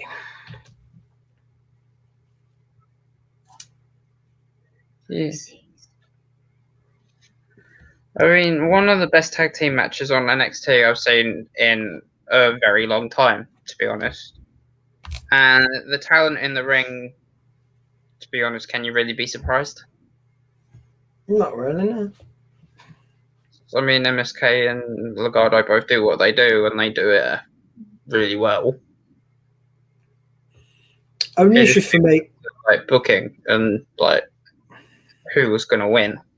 Yeah, that was the issue I had with this. It was obvious who was going to win this match. Yeah, really was. So, I mean, it was an okay match. It was decent. It was worth watching. Grizzled young veterans came out, and Timothy and Tommaso came out and stopped them from getting involved. Yeah, I'm glad that was stopped, because I didn't like their involvement the last time there was a match like this. I didn't either. And that's how Legado got the number one contendership in the first place. So I was even happier when Tommaso and Thatcher came out and gave him a good spanking before sending him packing. Well, I'm sure that's also intended to flush out because of the young vets and Thatcher and Ciampa at some point too. Yeah, I mean, I'm definitely down for that match. MSK versus Timothy Thatcher and Tommaso Ciampa. It would be a clash of styles, but it'll be quite heavy hitting, if you ask me. Yeah, I think you'll find Champs and Thatcher will face vets first, and possibly whoever wins that will then face MSK, would be my guess. Yeah, probably. So, I don't know what he's got in his mouth. Ended. But anyway, that was the end of normal NXT. So we need to get a score from Aaron. I gave this one an 8, maybe 7. Yeah, 7. Yeah, I think 7's fair. Yeah, I mean, it wasn't the best match because of the structure of the match. The structure of the entire show was just completely wrong. And yeah, I mean, those good matches. That's all you can say, really. I would say the best reason to give it a 7 was because Adam Cole. Yeah. Because he's the reason the show got skewed, basically, because of Adam Cole. Yeah. That's how I look at it, anyway. Huh. So blame the dick. I do, constantly. Yep. Next up, we have NXT UK, which is traditionally Aaron's favourite show, and this is going to probably involve Aaron's favourite match of the week, I'm guessing, which involves a man who really, I don't understand why he would ask for this, but he got it. It was Noam Dar versus Ilya Dragunov. I couldn't stop smiling throughout this match. Yeah. I mean, to start off with, it was mat based. Then it led to a great submission exchange between the two of them. Then it continued with striking, and ouch is just the word to describe that between the two individuals. And then it was like a battle of knee injuries because Dragunov's knee gave out on a springboard. Not sure whether or not that was scripted or not, but he managed to battle through. So we'll have to see whether or not he makes an appearance next week as to whether or not that's an actual thing or that was scripted. I've not heard anything, so on WWE.com or in the rumor mill either. I'll say I've not heard anything, so that generally tends to mean it's usually scripted. I mean, you know my opinion on Noam Dar. I do not like the guy. Yeah. But an amazing match.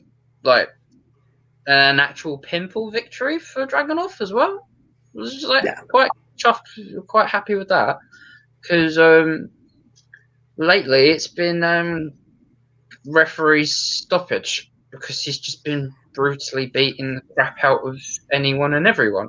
I mean, Dave Mastiff started off the broken nose trend a couple of weeks ago. I think this was I think Noam Dar was a good person for Dragunov in this respect because... Yeah.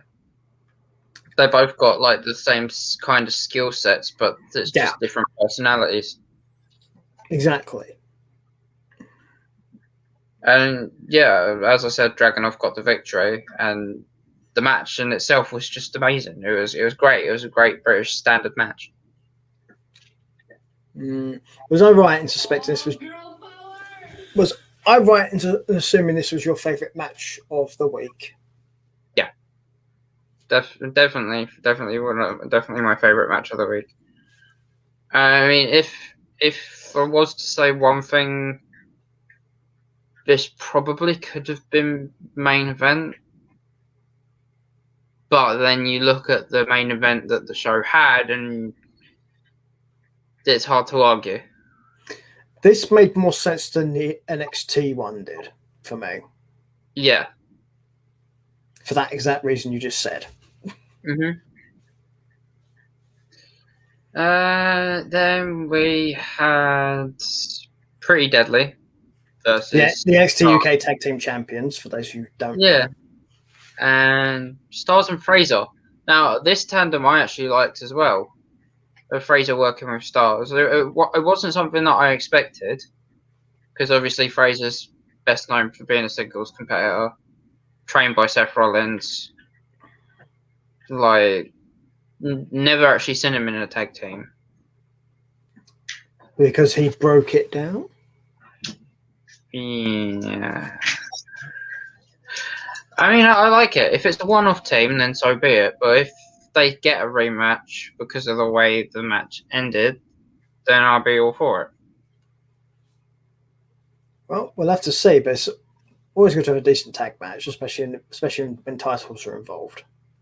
Yeah, and especially after a match of the caliber just kicked off the show. Yeah. You want that kind of change of pace.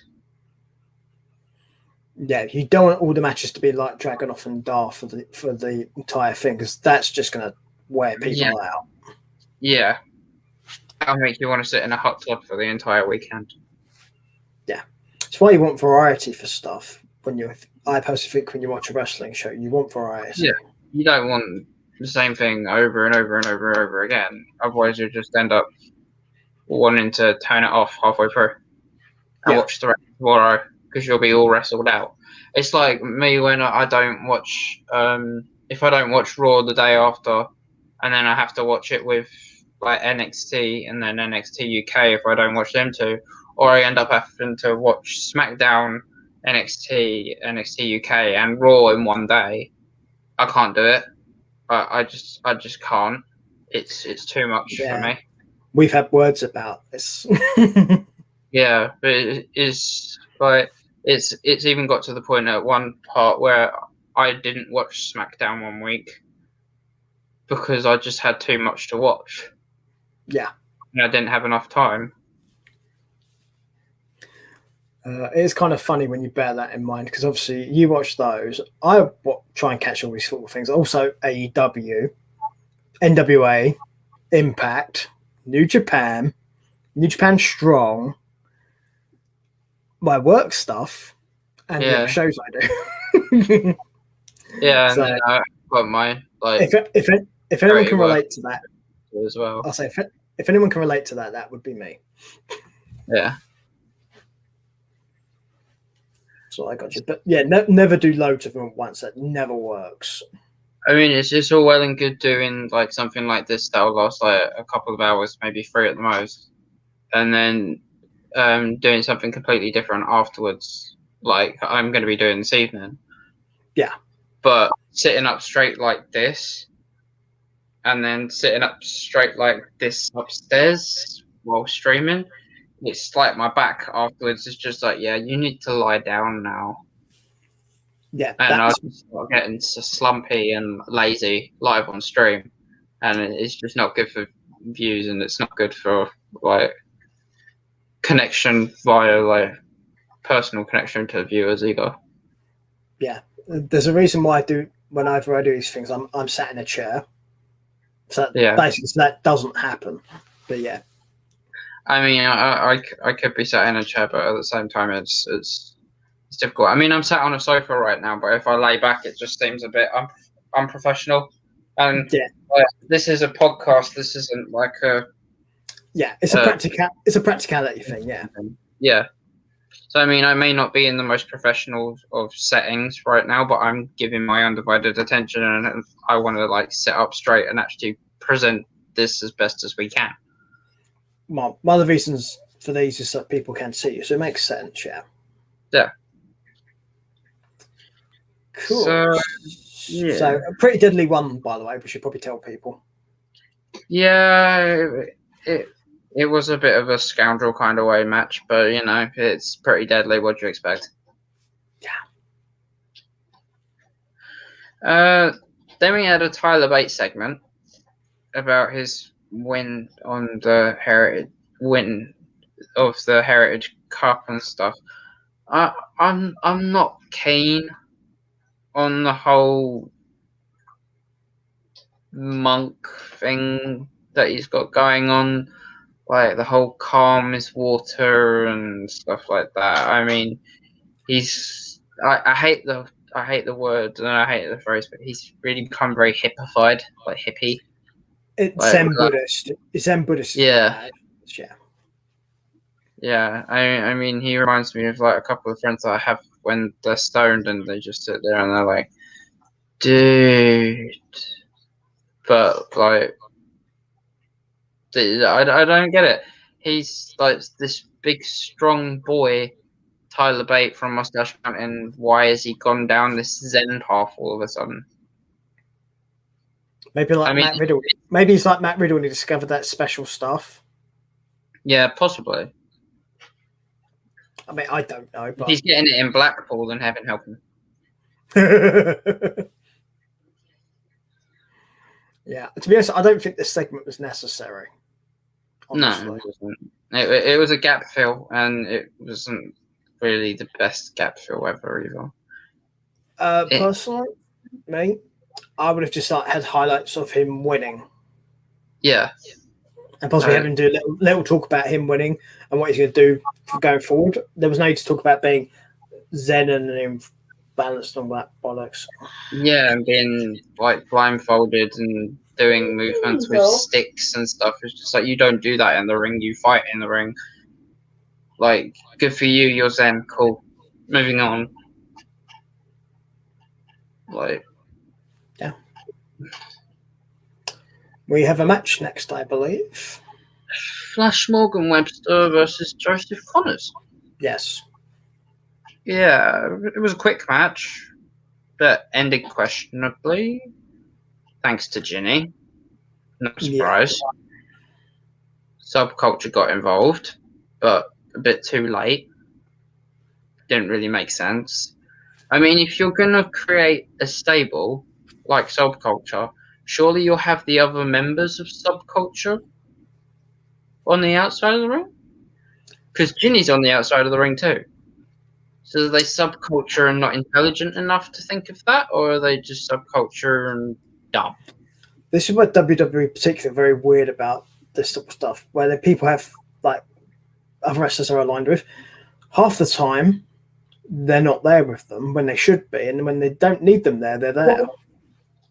Yeah, I mean, this is one of the reasons that I didn't give NXT UK like a full 10. Yeah. This time around, there was the Tyler Bate thing, and I think one other thing as well. Well, next thing after this I have is the main event. Yeah. I mean, Joe Coffey versus Rampage Brown. Yes. Heavy hitting, badass battle, and a great match. Big surprise. No. I mean, those two guys. And then at the end of the match, they had a little bit of a face-off. Coffey was going like that, giving the old 1-1. We're even. When's the rubber match? And then Dragunov's music hit, and I was just like, wait, what? Where's this coming from? And it was quite a surprise to the end of it, to be honest. They don't do like this sort of thing on the NXT UK normally. You've got doggy in your face. Yeah. You've got doggy's tail wagging. Bruce, what are you doing? Is that Aaron? Yeah, so the main event was great. Dragunov's surprise was even better.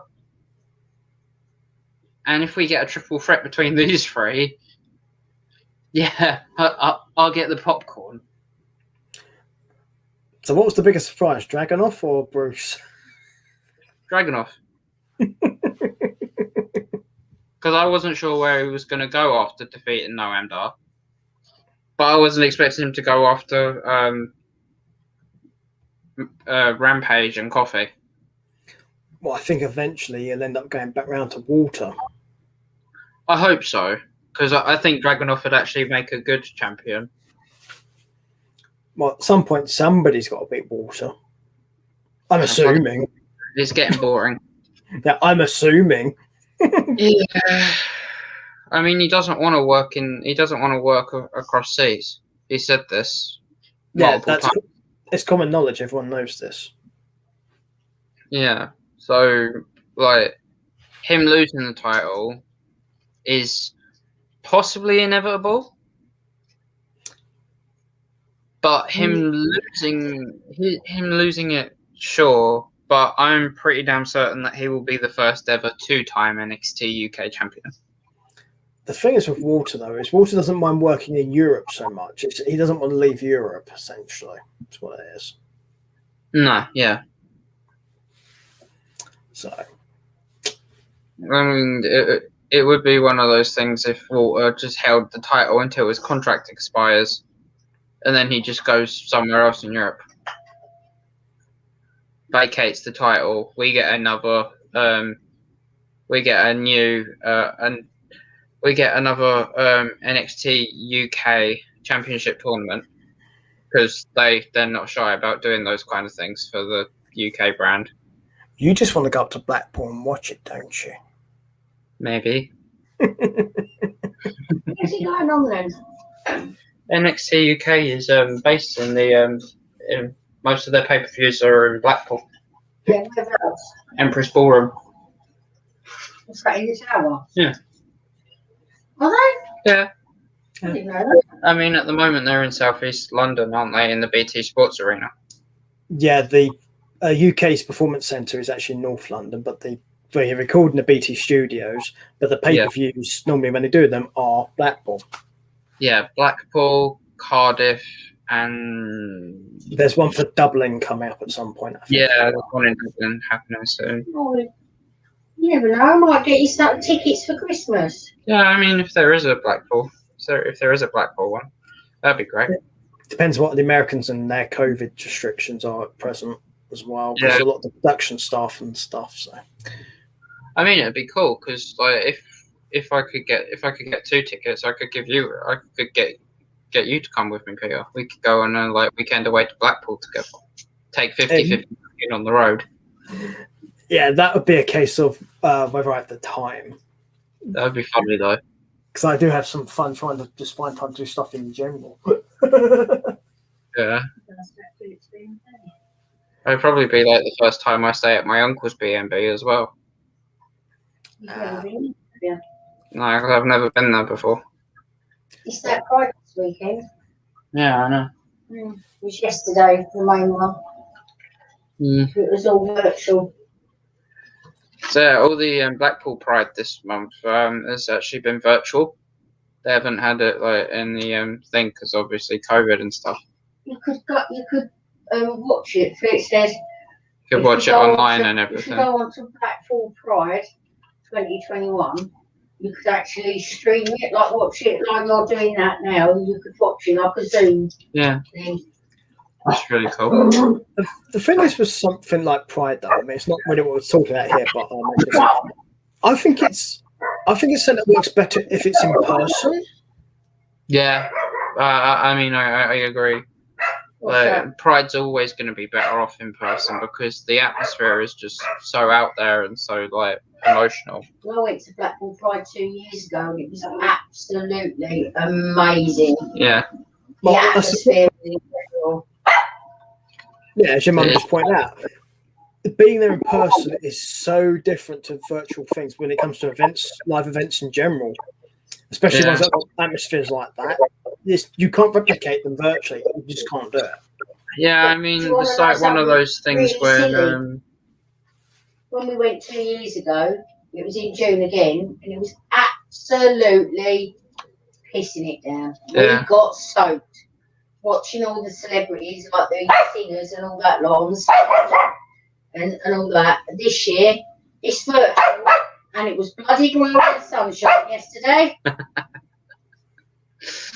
Typical. We live in England. Yeah, exactly. I mean, it was like I lost my train of thought. We just finished NXT UK. Kofi beat Brown main event. Dragon off, yeah. And then we started talking about live events and NXT stuff, yeah. I mean, I gave NXT UK a 9 out of 10 because there's just 2 little things that kind of got on my nerves, and they didn't really count as like a point each because the Tyler Bate thing was just unnecessary. So it was like a 90-second segment that could have been done without, but it was no big deal. And then the other the Ginny thing, yeah, with subculture. It could be fixed, but like that was the other 3/4 of the point to take with the Tyler Bate thing. So 9 out of 10 for me is kind of like reasonable. Yeah, it was a combination of 2 things, just knocked it down at points. So yeah, that makes sense. Fair enough. So 9 out of 10. It's definitely the best show of the week. Yeah, like, WWE wise, definitely. Because otherwise there's some competition for that. But yeah, I've heard. So that brings us to SmackDown. I will apologise in advance if I do struggle to read my own notes. I did watch this while intoxicated. That's all right. Because you might have seen double and just thought it was the alcohol and the intoxication. No, this match happened twice on this show. Yeah. And don't even get me started on the second match. I was pissed and angry. Like I only pissed in more ways than one. Yeah, it's the Mysterious versus the Usos. For those who don't know, it started off SmackDown and it finished SmackDown as well. 2 separate matches. I mean, Roman kicking off the show wasn't a surprise, but the fact that the tag match was like first really shocked me. I was just like, this should be main event. And then it ended up being main event after the first match was fucked by the referee. Yeah. Well, that's what we was told. Yeah. I think they just couldn't find somebody else to do another match because they released too much talent. So they said, oh yeah, let's just do a match twice this week until we find something new to do. Yeah. You noticed there was no Big E this week, by the way. Mm-hmm. Because he was still recovering from being phantom kicked. Mm-hmm. But yeah, so Wait, I'm confused. Big E was the one who got kicked by Black. Right, yeah. Yeah. Hence phantom kick, because he's no longer there. He doesn't exist anymore. Okay, I get you. That's clever. Yeah. I mean, it's give an example. It's like when they show those Seth Rollins turn on the Shield promos. Then they show him hitting Finn Air for half of it, and then Roman Reigns for the rest of it. Yeah. I will say this: the fact that the Usos lost in the first match kind of surprised me. But then the way that they built up the storyline through the rest of the show, I was just like, oh great, we're gonna see it again SmackDown, like we see rematch Raw on a Monday. Yeah. But this time, instead of waiting a week to see the rematch Raw or see it again SmackDown, we got it in the same show. You How do lucky are we? You do realize I suspect we'll also get this next week. I mean, if we don't get it next week, then I'm pretty damn sure we'll see it at Hell in a Cell. Yeah. Or what I'm hoping they do. Or you might get both those things happen.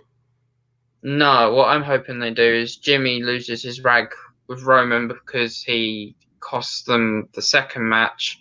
Jimmy super kicks Roman. Jay starts like, what the hell? And Jimmy super kicks Jay as well. And then we have Roman versus Jimmy in a Hell in a Cell match for the Universal title at Hell in a Cell. And if he loses, he has to acknowledge him. So Okay. kind of like a play on what happened with Jay and Roman. Not opposed to that. History repeating itself a bit.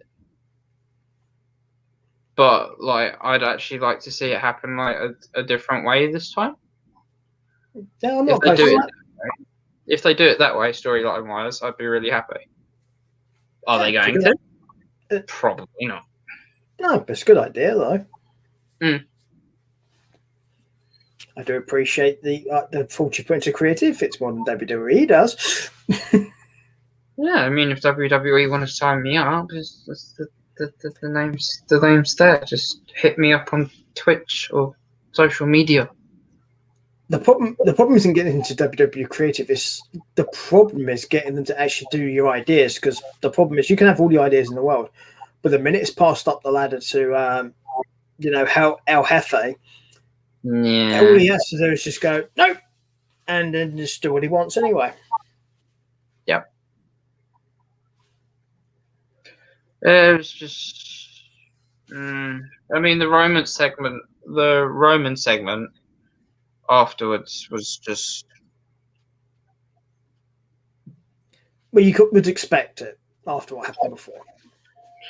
Then you had the Alpha Academy segment, which was interesting but funny. I mean, Chad Gable trying to ask the Street Profits if they wanted his help after what he's done with Otis. I mean, it could have worked, but obviously the Street Profits being the Street Profits was just like, no. No, but it makes sense for Gable's character to do it. So yeah, at least it made sense. Yeah, it made sense, character-wise.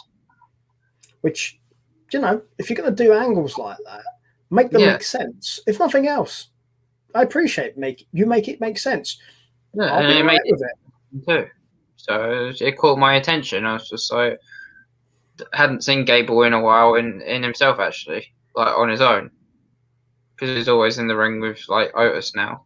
So seeing him on his own and approach someone else was a bit interesting. It was like, oh, what's he doing? Made you pay attention a bit. Which I suspect may have been the point. Mm-hmm. Also, from a character point of view, it'd make more sense for him to approach them on his own rather than with Otis. Because if he does it with Otis is just like it's to like start something.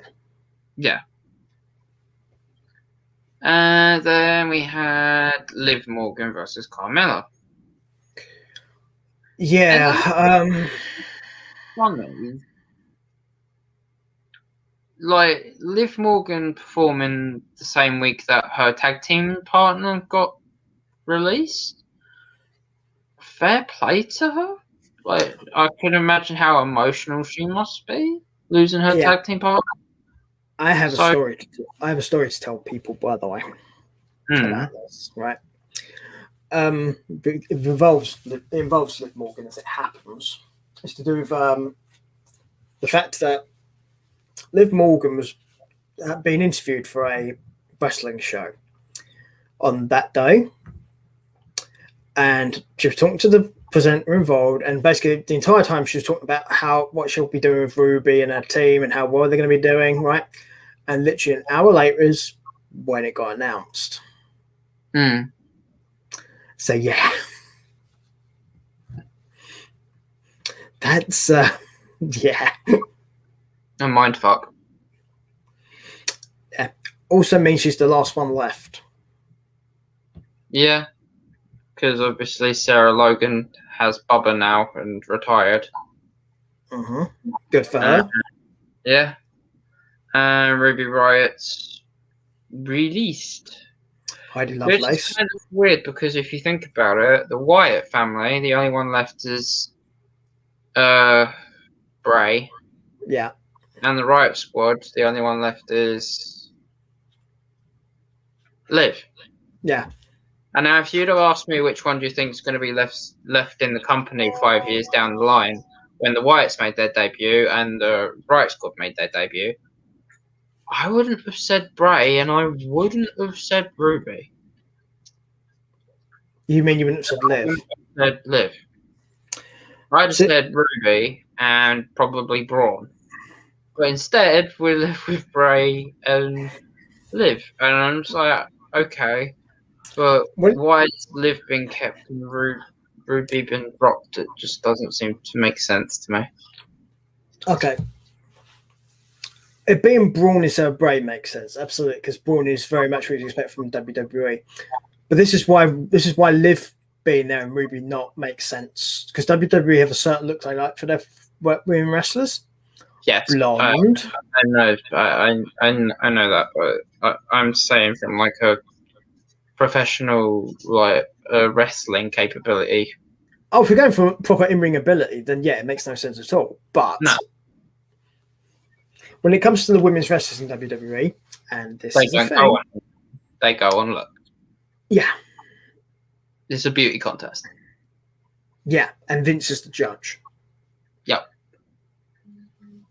If he'd kiss that ass, he'd have that ass. I'm not really sure you should be saying that in the present day, but... Well, I mean, it may be the present day, but has Vince changed since the Attitude Era that much? Really? Probably not. Well, there you go. But the world has changed. There are things the world doesn't particularly like people doing now. No, and I don't like. I'm not saying that as if to say like he should be like that, because he really shouldn't. Yeah, not when it comes to people that work for you. No, absolutely not. Really not. When Vince is like that in his own private life, don't care. That's his private life. No. I mean, also, when it comes down to this match, Carmella actually escaped. In a way, she escaped with a submission victory, literally locking in Code of Silence to get the tap out. You do realise this. Morgan actually had her throughout that match. Yeah. But here's the thing, though. This match is Vince McMahon's wet dream. Yeah, I can see what you're saying. No, Yeah. it's not. It doesn't have Charlotte Flair in. Oh wait, that's wrong. But it's the prototype of it. It's two blonde female wrestlers. Yeah. Yeah. Because like that's the reason why we're seeing Drew and Bobby Lashley over and over again. They're not blonde and female. No, but it's another Vince's wet dream. You mean because they're two big, beefy men? Yeah. Literally that.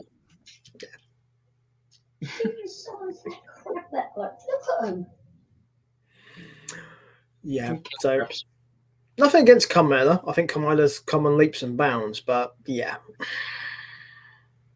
Yeah.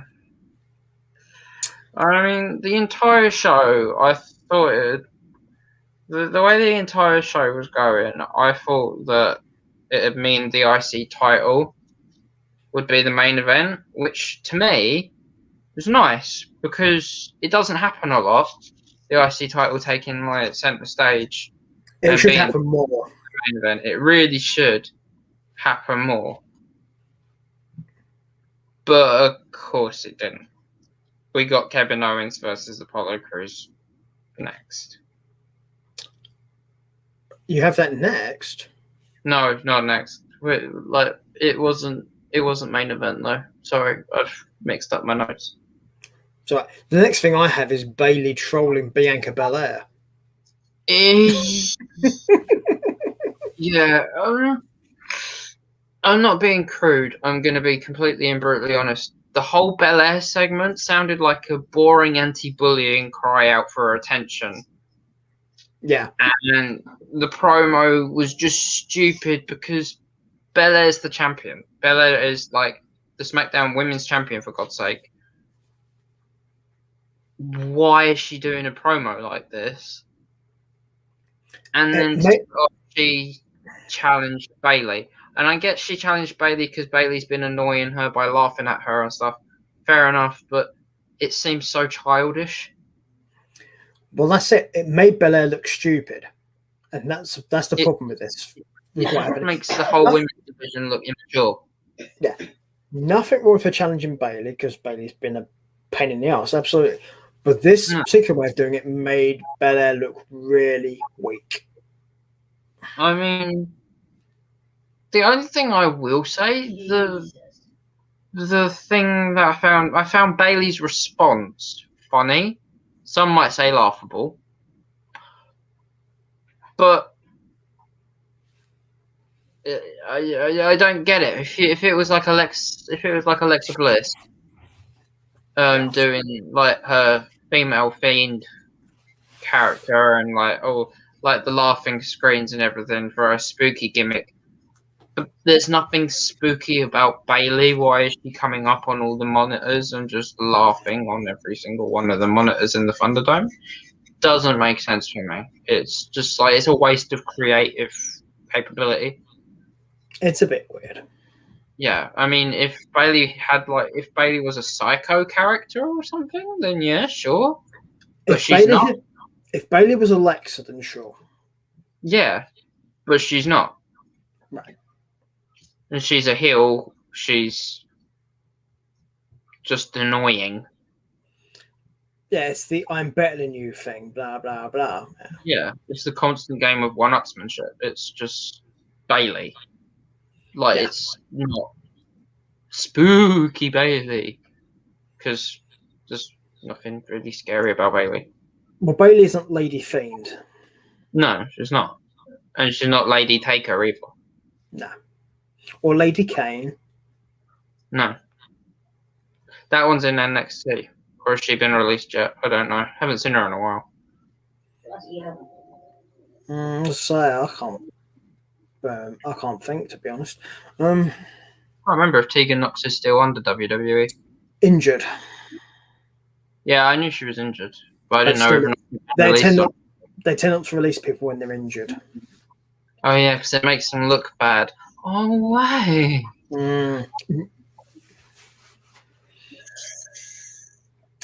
So yeah. But, So anyway, I mean, after this Bailey bullshit, we had the Otis and Profits segment, yeah.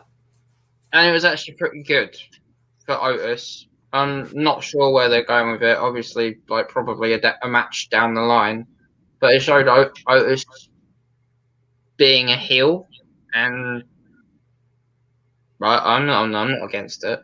I mean, with Chad Gable in his corner, why not? But he's supposed to be a heel, so yeah, show him. Yeah, and make him do somebody like the Profits, who are like always up and always hyped. It's what a heel's meant to do.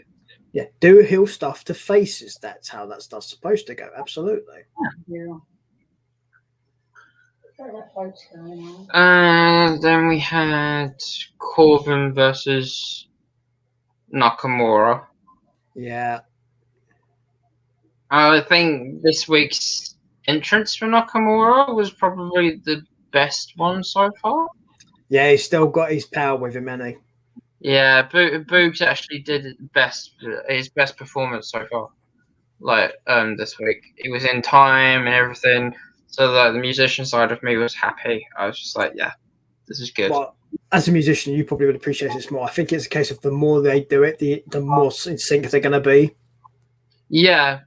I mean, the first time they did it, it was pretty damn good. The second time, there was a couple of hiccups with the tuning and the timing. And then this time, it was just like spot on, like really cool. Yeah, you learn by doing. Yeah. I mean, I'm actually glad Corbin got the win. So, and I know that probably will surprise you. A little bit. But I'm still happy he didn't get his crown back. Yeah, that at least made sense in that regard. Yeah. Like, I know with the thing is, I like Nakamura. Don't get me wrong. Yes. But if you're going to have Nakamura beat somebody, have him beat like somebody like new up and coming. Don't have him beat someone like Corbin constantly, because it just belittles Corbin and his capabilities. So I'm glad that Corbin got this win, purely for the fact that it doesn't mean that Nakamura's like 3-0 up on him now. Well, the problem is you are 50-50 booking at this point between the two of them. Yeah.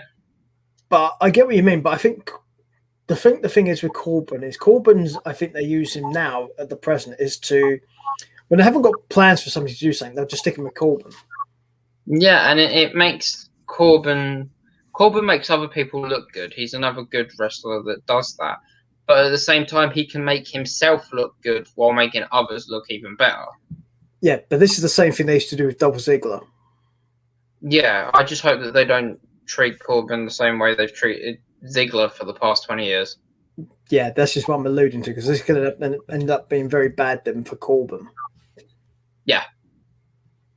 The only difference is Ziggler's still got his hair. And doesn't he just?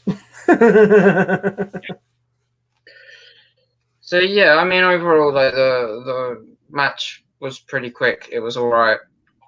Corbin got the win. Good for him. Still didn't get his crown back. Carrying on. Yeah. Just then we had the backstage segment where Kevin Owens was coming out for his match and got attacked by Aziz. Of course he did. In that shouldn't have surprised anyone, let's be honest. I knew as soon as Kevin got attacked that it was because WWE wanted to protect Owens as much as possible when he was taking the loss. So yeah, the follow throughs retained. And I wasn't surprised. It's just before this match even started, when Aziz jumped him, you just knew that, okay, he's not going to get the title. because WWE are trying to protect him. Wait, Yeah. The thing is, when everyone mentions anything about Kevin Owens not winning titles, I immediately just think of Sami Zayn. Mm-hmm. Surprising how that works, isn't it? Yeah. And speak of the devil, after KO lost, Sami Zayn came out and a haluva kicked his face. Yeah. Which means we'll probably get Sammy and Kevin again. Yeah. If we don't see it inside Hell in a Cell, I'm not interested. I've been asking for that match for like ages. Sammy and Kevin in Hell in a Cell, because it's the only match we haven't seen them be in, to be honest. Right, that's what I was going to get to. Yeah. And this should be like the grudge match, the rubber match to end this feud. Like one final beat between Ciampa and Gargano. It should be this way. They should have this Hell in a Cell match, and that should be it. That should be done. No more matches. Well, don't want it to be like the final beat match because that was terrible. But it should be the end of the. It should be the end of the feud. Yes. Yeah. After this, it should be dead, buried, bye. At least for a while. Yeah, give it a couple of years even. Wait until one of them's released. Draft one of them to the other brand, so that way we don't have to like even risk seeing them in the same ring again until like I don't know, Survivor Series or some shit. Thinking about it, there must be there must be a draft relatively soon. I'd think. No, it's just the back door being open. Funny. That's from all the releases. Hey! They put the doorstop in the way as well as not to let the door hit them on the way out. Yeah. They asked Mickey James to take the trash bag with her as well. Yeah, apparently nobody got trash bags this time. Yay! They're learning! Yeah, they get a cardboard box instead. God knows. But from what I've been told, there's no trash bags. Cardboard box instead. That's okay though. Not being funny. Yeah, but a cardboard box is at least something that's meant to contain things and protect them. So at least that makes sense. A trash bag doesn't really protect anything. That's the point. Could be worse. Could have been like a Tesco's carrier bag. Or one of those new co-op carrier bags you can get now that are biodegradable. There you go. Yeah.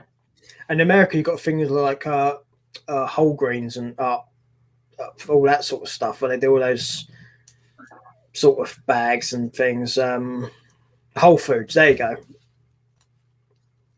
So those sort of things are much more common in America. So yeah. Yeah. that's horrible when they do that. So I mean, yeah, like, do we want to talk about the main event or can we just skip it? Well, we kind of touched upon it at the beginning because they were kind of related to each other anyway, so we can just skip it. Just say the second. Yeah, basically, they face each other again. Yeah, Mysterious and Usos face each other again at the end of the show, and this match is in a DQ. There you go. Because Roman Reigns. Yeah. I did not see the point in this. Like, what's Roman got to lose or anything from the Usos winning or losing this? So if they lose, if they win, yay! No, I'm just going to cause a DQ because I'm the tribal chief, the head of the table. So the only thing I can think about that might justify Roman doing this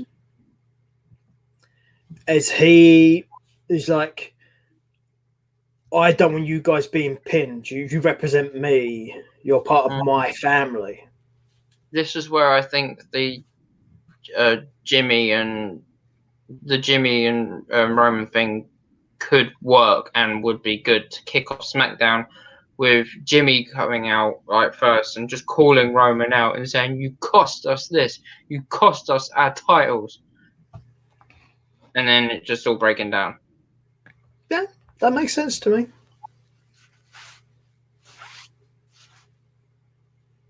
And he's just like, you cost us our title, so I want a shot at your title.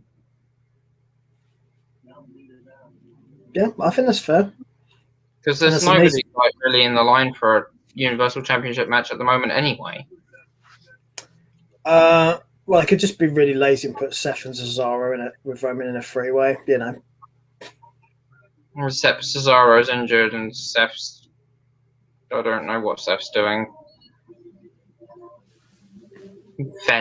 On the fence, kind of. Yeah, and Cesaro's injured. I mean, Seth's too busy dripping every week with the different outfits to actually be wrestling.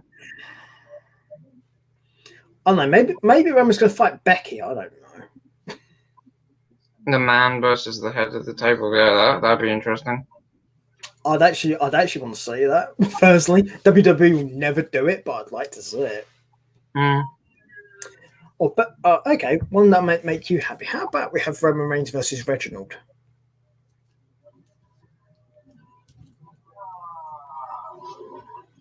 In Hell in a Cell.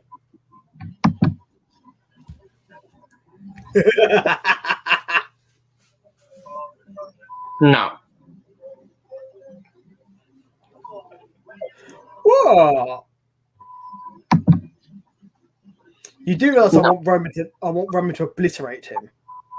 Yeah, it's just a waste of time. But it'll be fun. Also, he'll be facing a male opponent like he should be. Mm. And it lets Shayna Baszler get back to doing actual proper stuff. Yeah. I mean, I just wanted this second match to go properly. And you know what I mean by that? I mean, like an actual pinfall decided victory that didn't... A decisive result, yeah. Yeah. And to get the DQ, I just rolled my eyes. I was like, fuck. So it didn't get a clear answer. We just watched a rematch we didn't need to see and a beatdown that nobody wanted to see at all as well. What was the point? We don't want to take the titles to the Mysterious, but we want to protect the Usos as well. That's what this is. Yeah, and we want to make Roman look like a badass heel too. Yeah, and they assume this will work for all three eventualities. But it didn't. It just made Roman look like an arse. The Uso looked like I was going to say something, but it's probably best not to say on a live channel. So it probably all right. Basically, it made the Usos look like they couldn't get the job done on their own. Yeah, let's go with that. For 6-time champions, it's ridiculous. Yeah. As I said, it makes Roman look like an arse. It doesn't make him look strong or anything. Doesn't hurt the Mysterios. No, it's the only thing it doesn't do. But in all fairness, it could bring the Mysterios into like a who the hell do you think you are kind of moment. We could see Ray versus Roman. Yeah, why not? I mean, I'm not opposed to that. Ray's not been in like a single title contention for a long time. You could have Ray fight Roman at Hell in a Cell. It also doesn't hurt Ray if he loses. Yeah, yeah. But I'd still be much happier with the Jimmy versus Roman side of things. Oh no, I'm with you, but WWE the way it is, they are more likely to do the Bray thing. Yeah, I'm half expecting them to. Or even worse, Dominic. No, please no. He's too he's too fresh. They had him fight Rollins. Yeah, but there's no championship involved. Yeah, but that was a beginning match. So if that's where he's starting from, him fighting Roman is not that far out of possibility for WWE the way they work. I suppose. I'm not saying it's a good idea, because it's not. No. It's a suck-ass idea. Well, this is the problem, is there's no obvious challenger. Yeah, so I go with either the least obvious or the obvious choice after what happened this week. The least obvious challenger would be Paul Heyman. Okay, second least obvious then. Well, you know it's true. Yeah. Oh, right. We don't want SummerSlam coming any earlier, though. We've got Hell in a Cell to deal with first, and then SummerSlam. So I'm thinking it is Money in the Bank. having Money in the Bank as well before SummerSlam. Uh-huh. When's SummerSlam happening then? Christmas. Well, normally Money in the Bank happens before SummerSlam, so unless they're putting it afterwards, then it will happen before, which means SummerSlam will be towards the end of August. Yeah. Oh no, you're muddy.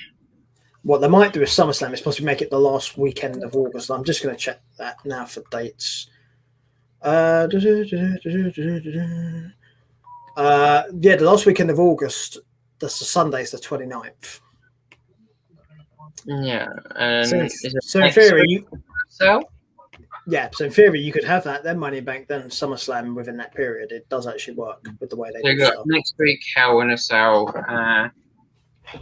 A month afterwards, it'll be. Do you mind? No, not the year. The month afterwards will be Money in the Bank. Will you sod off? And then the month after that will be SummerSlam when Brock Lesnar's returning. You heard it here first. I'm calling it. I'm saying that Brock Lesnar will return to SummerSlam. At SummerSlam. If he doesn't return at Money in the Bank. Right. I'm literally looking this up now just to double check. I'm right, by the way. Hell in a Cell is on the 20th of June. Money in the Bank is the 18th of July. Yeah. And SummerSlam is the 21st of August. Yeah. I know it's on a Sunday because it's always on a Sunday. So I'll be doing the podcast with you, and then I'll be watching Money in the Bank live. Well, as much of it as I can, because if I fall asleep again, which has been what's happened the past 2 times, I've watched a WWE pay-per-view live. Yeah. So literally, Hell in a Cell, Money in the Bank, then SummerSlam. Normally, I'm all right with Hell in a Cell because the Hell in a Cell matches are the ones that I want to watch. Yeah. But when it comes to like Extreme Rules and stuff like that, something like the past 2 pay-per-views I've watched, I've fallen asleep halfway through, and that, bear in mind, is including WrestleMania. So. Yeah, the reason I knew Money in the Bank was before SummerSlam is Money in the Bank they will actually have fans back for. Yeah. Wait, they're not doing fans for Hell in a Cell? Huh. I thought they were going live crowd for that. Not to my knowledge. That sucks. As far as I'm aware, it's July, which is Money in the Bank. I mean, if they was to do like Hell in a Cell, they could do it in the CWC. Just use the CWC for that. It would be so much better than, because at least you got like a minimal live crowd. It would be so much better than the Thunderdome. It's weird when you bear in mind as well. We touched upon this earlier. The AEW pay-per-view that took place over the weekend, they had full capacity fans. Yeah, actual fans in person. Yeah. I know. I watched the first match of it because I was interested. Yeah. To see whether or not I'd like it more with a full crowd than what I would without a crowd. I'm going to ask you this because we mentioned this before. Did the crowd make a difference? Yeah, it really did. I actually enjoyed watching it. I think the crowd does help with a lot of stuff in wrestling in general, not just AEW, but I think in WWE as well. I mean, I watched the first match between Hangman Page and Brian Cage, and it was a really great match in my opinion. I really liked it, but and I have been tempted to watch the rest of the pay-per-view. I'm not going to lie. Like when I've had a spare few minutes to myself, I've wanted to pop it on. see whether or not I enjoyed the full thing. I mean, Well, if I have time, like over the next couple of days, I might see if I'm up to watching it. Yeah. Well, you can always see how you feel about it, because the next match after that on the pay-per-view is John Moxley and Eddie Kingston against the Young Bucks. Yeah. So that might be an okay one for you, because obviously you're familiar with Moxley. So yeah, I've heard good things about the match, but not so much good things about the ending. Well, my review of the pay-per-view, I have some issues with certain things in the match, but a lot of that is also down to the fact I don't like the Bucks. I don't think many people like the Bucks. I mean, I watched the promo for the match, and I just from sitting there and watching the promo, I didn't like the Bucks either. It's different. They're heels. You're not supposed to like them as in wrestling context, because they're heels. I, on the other hand, don't like them full stop. Yeah. Mm-hmm. Like Adam Cole. Mm-hmm. Yeah. That's a big spoiler. Because like Adam Cole, they are. As they like Adam Cole, they also form a Bullet Club. Ah. So yeah. That must be interesting with Gallows and Anderson on the roster. They're not. They're Impact wrestlers. They just turn up on AEW. They've got the working agreement between them, so they can do stuff like that.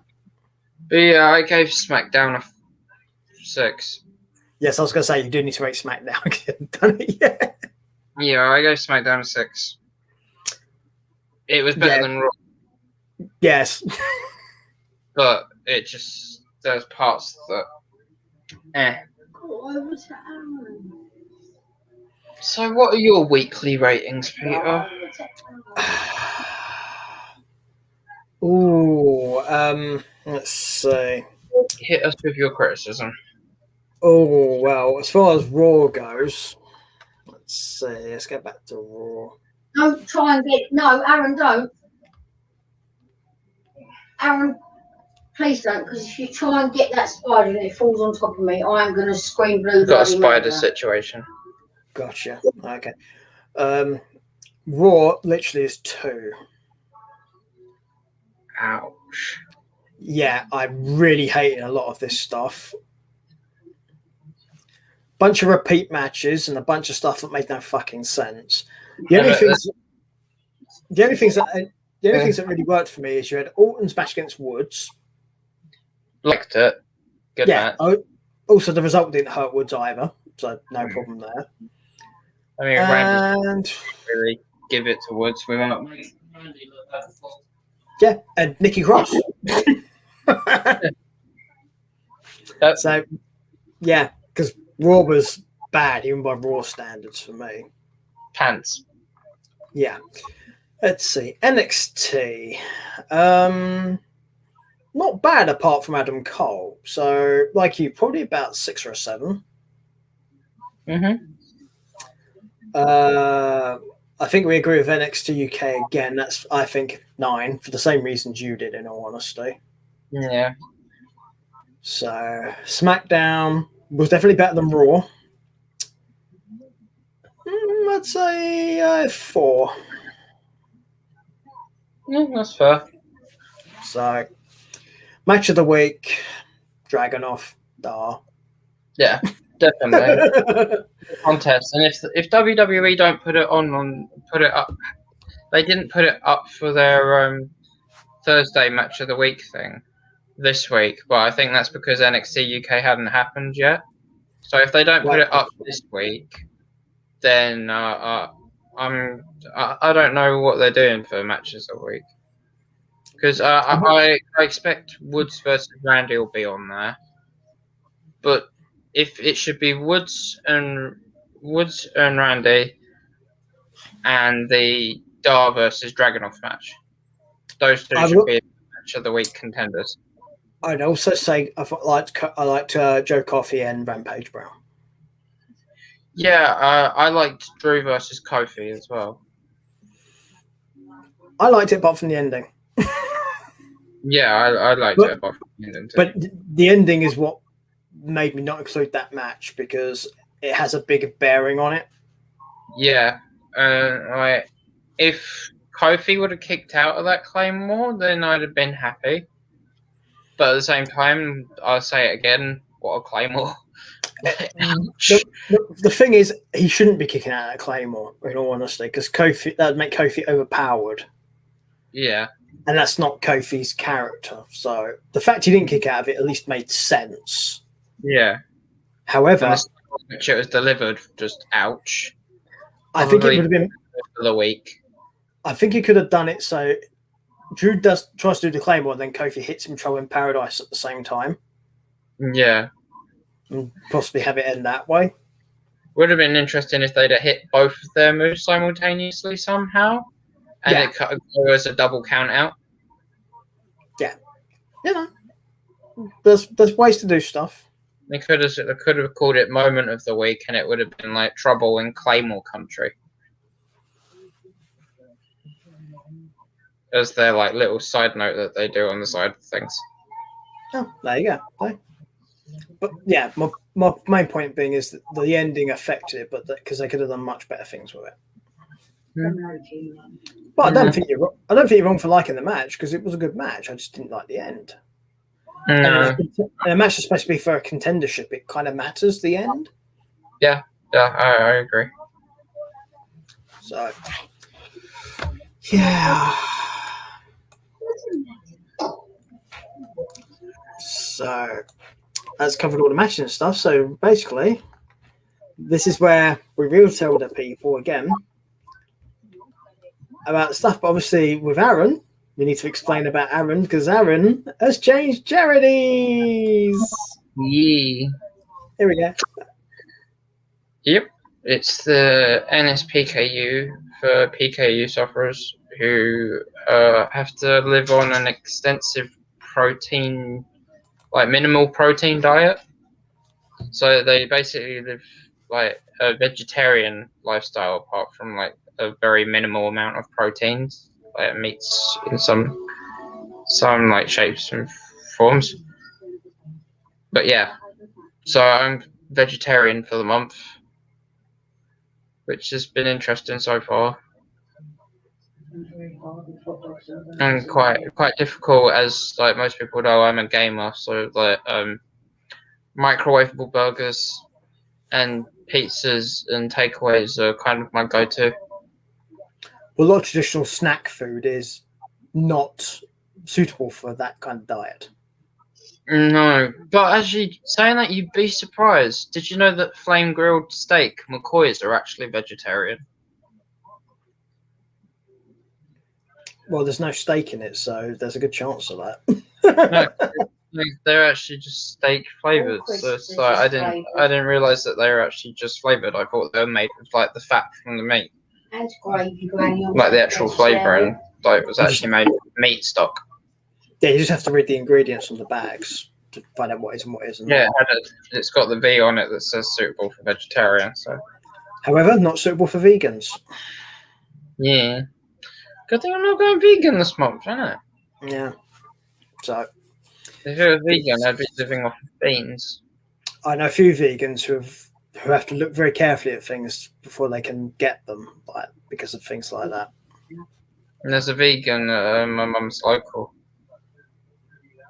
It's just like. So here's the question though: there's a vegan at your mum's local. Did you guess they were, or did they tell you about it like all the vegans do? No, they just said that they couldn't eat. Someone said about, why aren't you having the roast dinner? And she said, well, I can't eat it because I'm vegan. So she had a different roast dinner.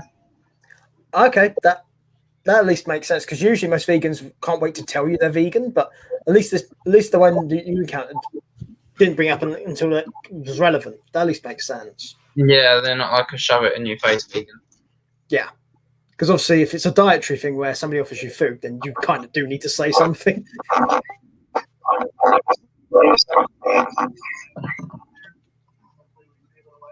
not sure what happened there. Weird stuff. It's the internet. I unplugged my charger and it just had like a funny 5 minutes. Yeah, it's electrical things. Electrical things can cause weird stuff to happen. How purple those clouds are. It's pretty. Yikes. So yeah, this week WWE wise has been quite interesting. What about the Patreon, Peter? Are you going to show us all the Patreon business? You didn't do this Yeah, the Twitch. because this one.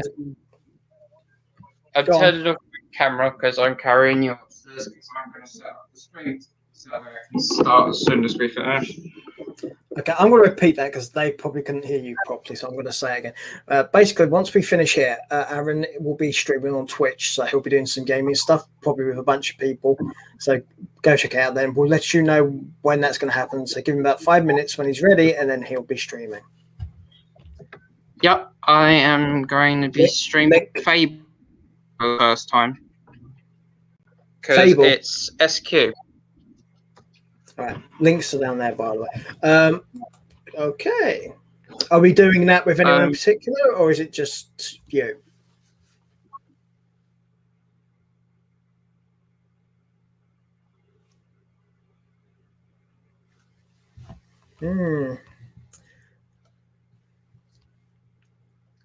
Let's see. Aaron's gone all quiet on us. It's probably because he's moving us at the moment, so nothing to worry about there. So Aaron will be setting up his stream, which is what's going to be going on there. While he's doing that, there's the Patreon, guys. You guys can help support us by following one of these tiers. There's ones for this show and all the other shows on this network as well, so check it out there. We have a Twitter. We have an Instagram. All of which links down below to do all that stuff. Hello. And there you go. Yes, and Aaron's now made it up the stairs because now he's going to get everything set up and sorted out for when he does his Twitch stream when we finish. And for those of you who couldn't make out what he was saying because you did go a bit muffled on it, Aaron's going to be playing Fable, I think you said. Yeah. Yes.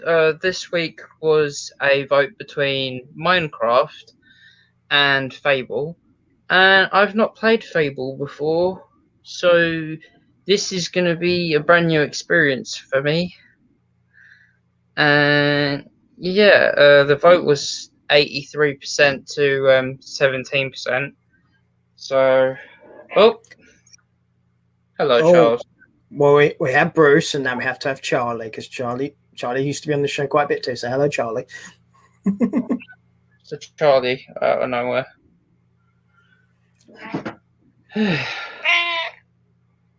No, you're having your say. Yeah, that's fair enough.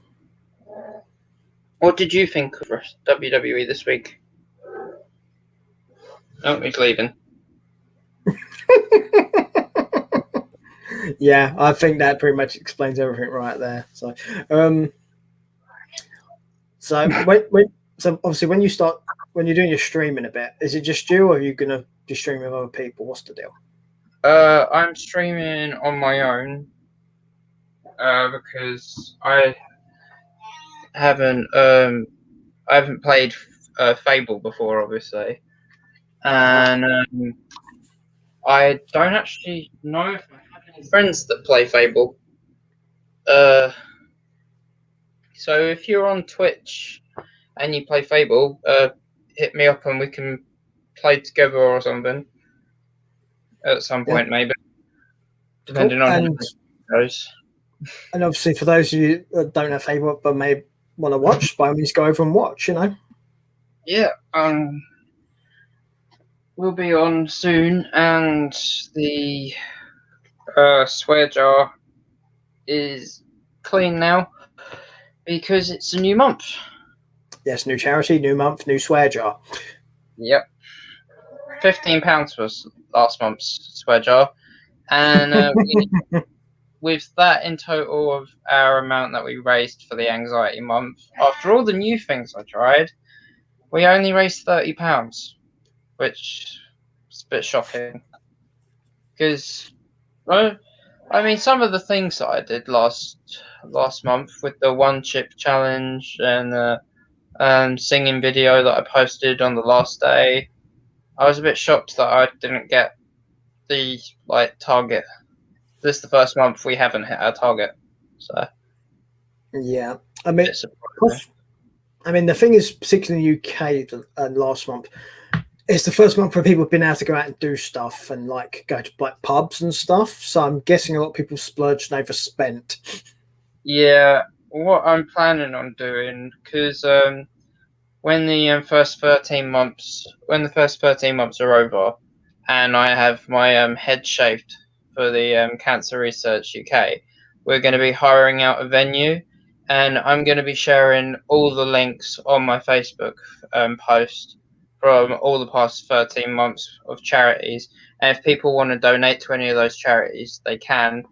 And being as Anxiety Month has gone the least well so far, I'm probably going to do a raffle, and all of the proceeds will go to the anxiety month.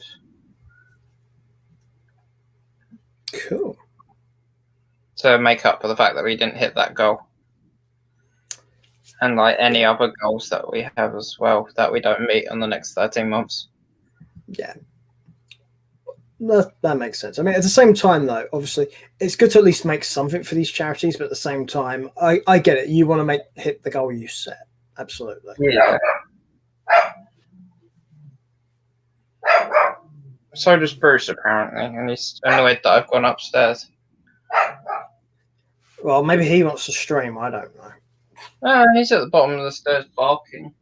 So maybe he wants to play Fable. Well, that would get streamers. That would get viewers, wouldn't it? Watch my doggo play Fable. It'd be interesting. He tried to play Fortnite. He wasn't very good at it. And by try, I mean he sat on my hand while I was playing. I see. Is that what Charlie's trying to do right now? No. Charlie's trying to have his belly stroked, but not succeeding.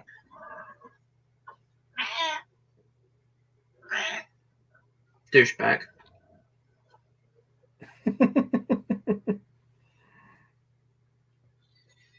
Yes, you're a douche. Yep. Yeah. Well, you guys have had your double dose of pets today, and obviously we've done all the things and bits and pieces, and Aaron needs to get ready for this thing. So we're going to say goodbye to all the people. Bye, people. And we'll see you all next time, people. Yep. And hopefully none of you get future endeavored in the meantime.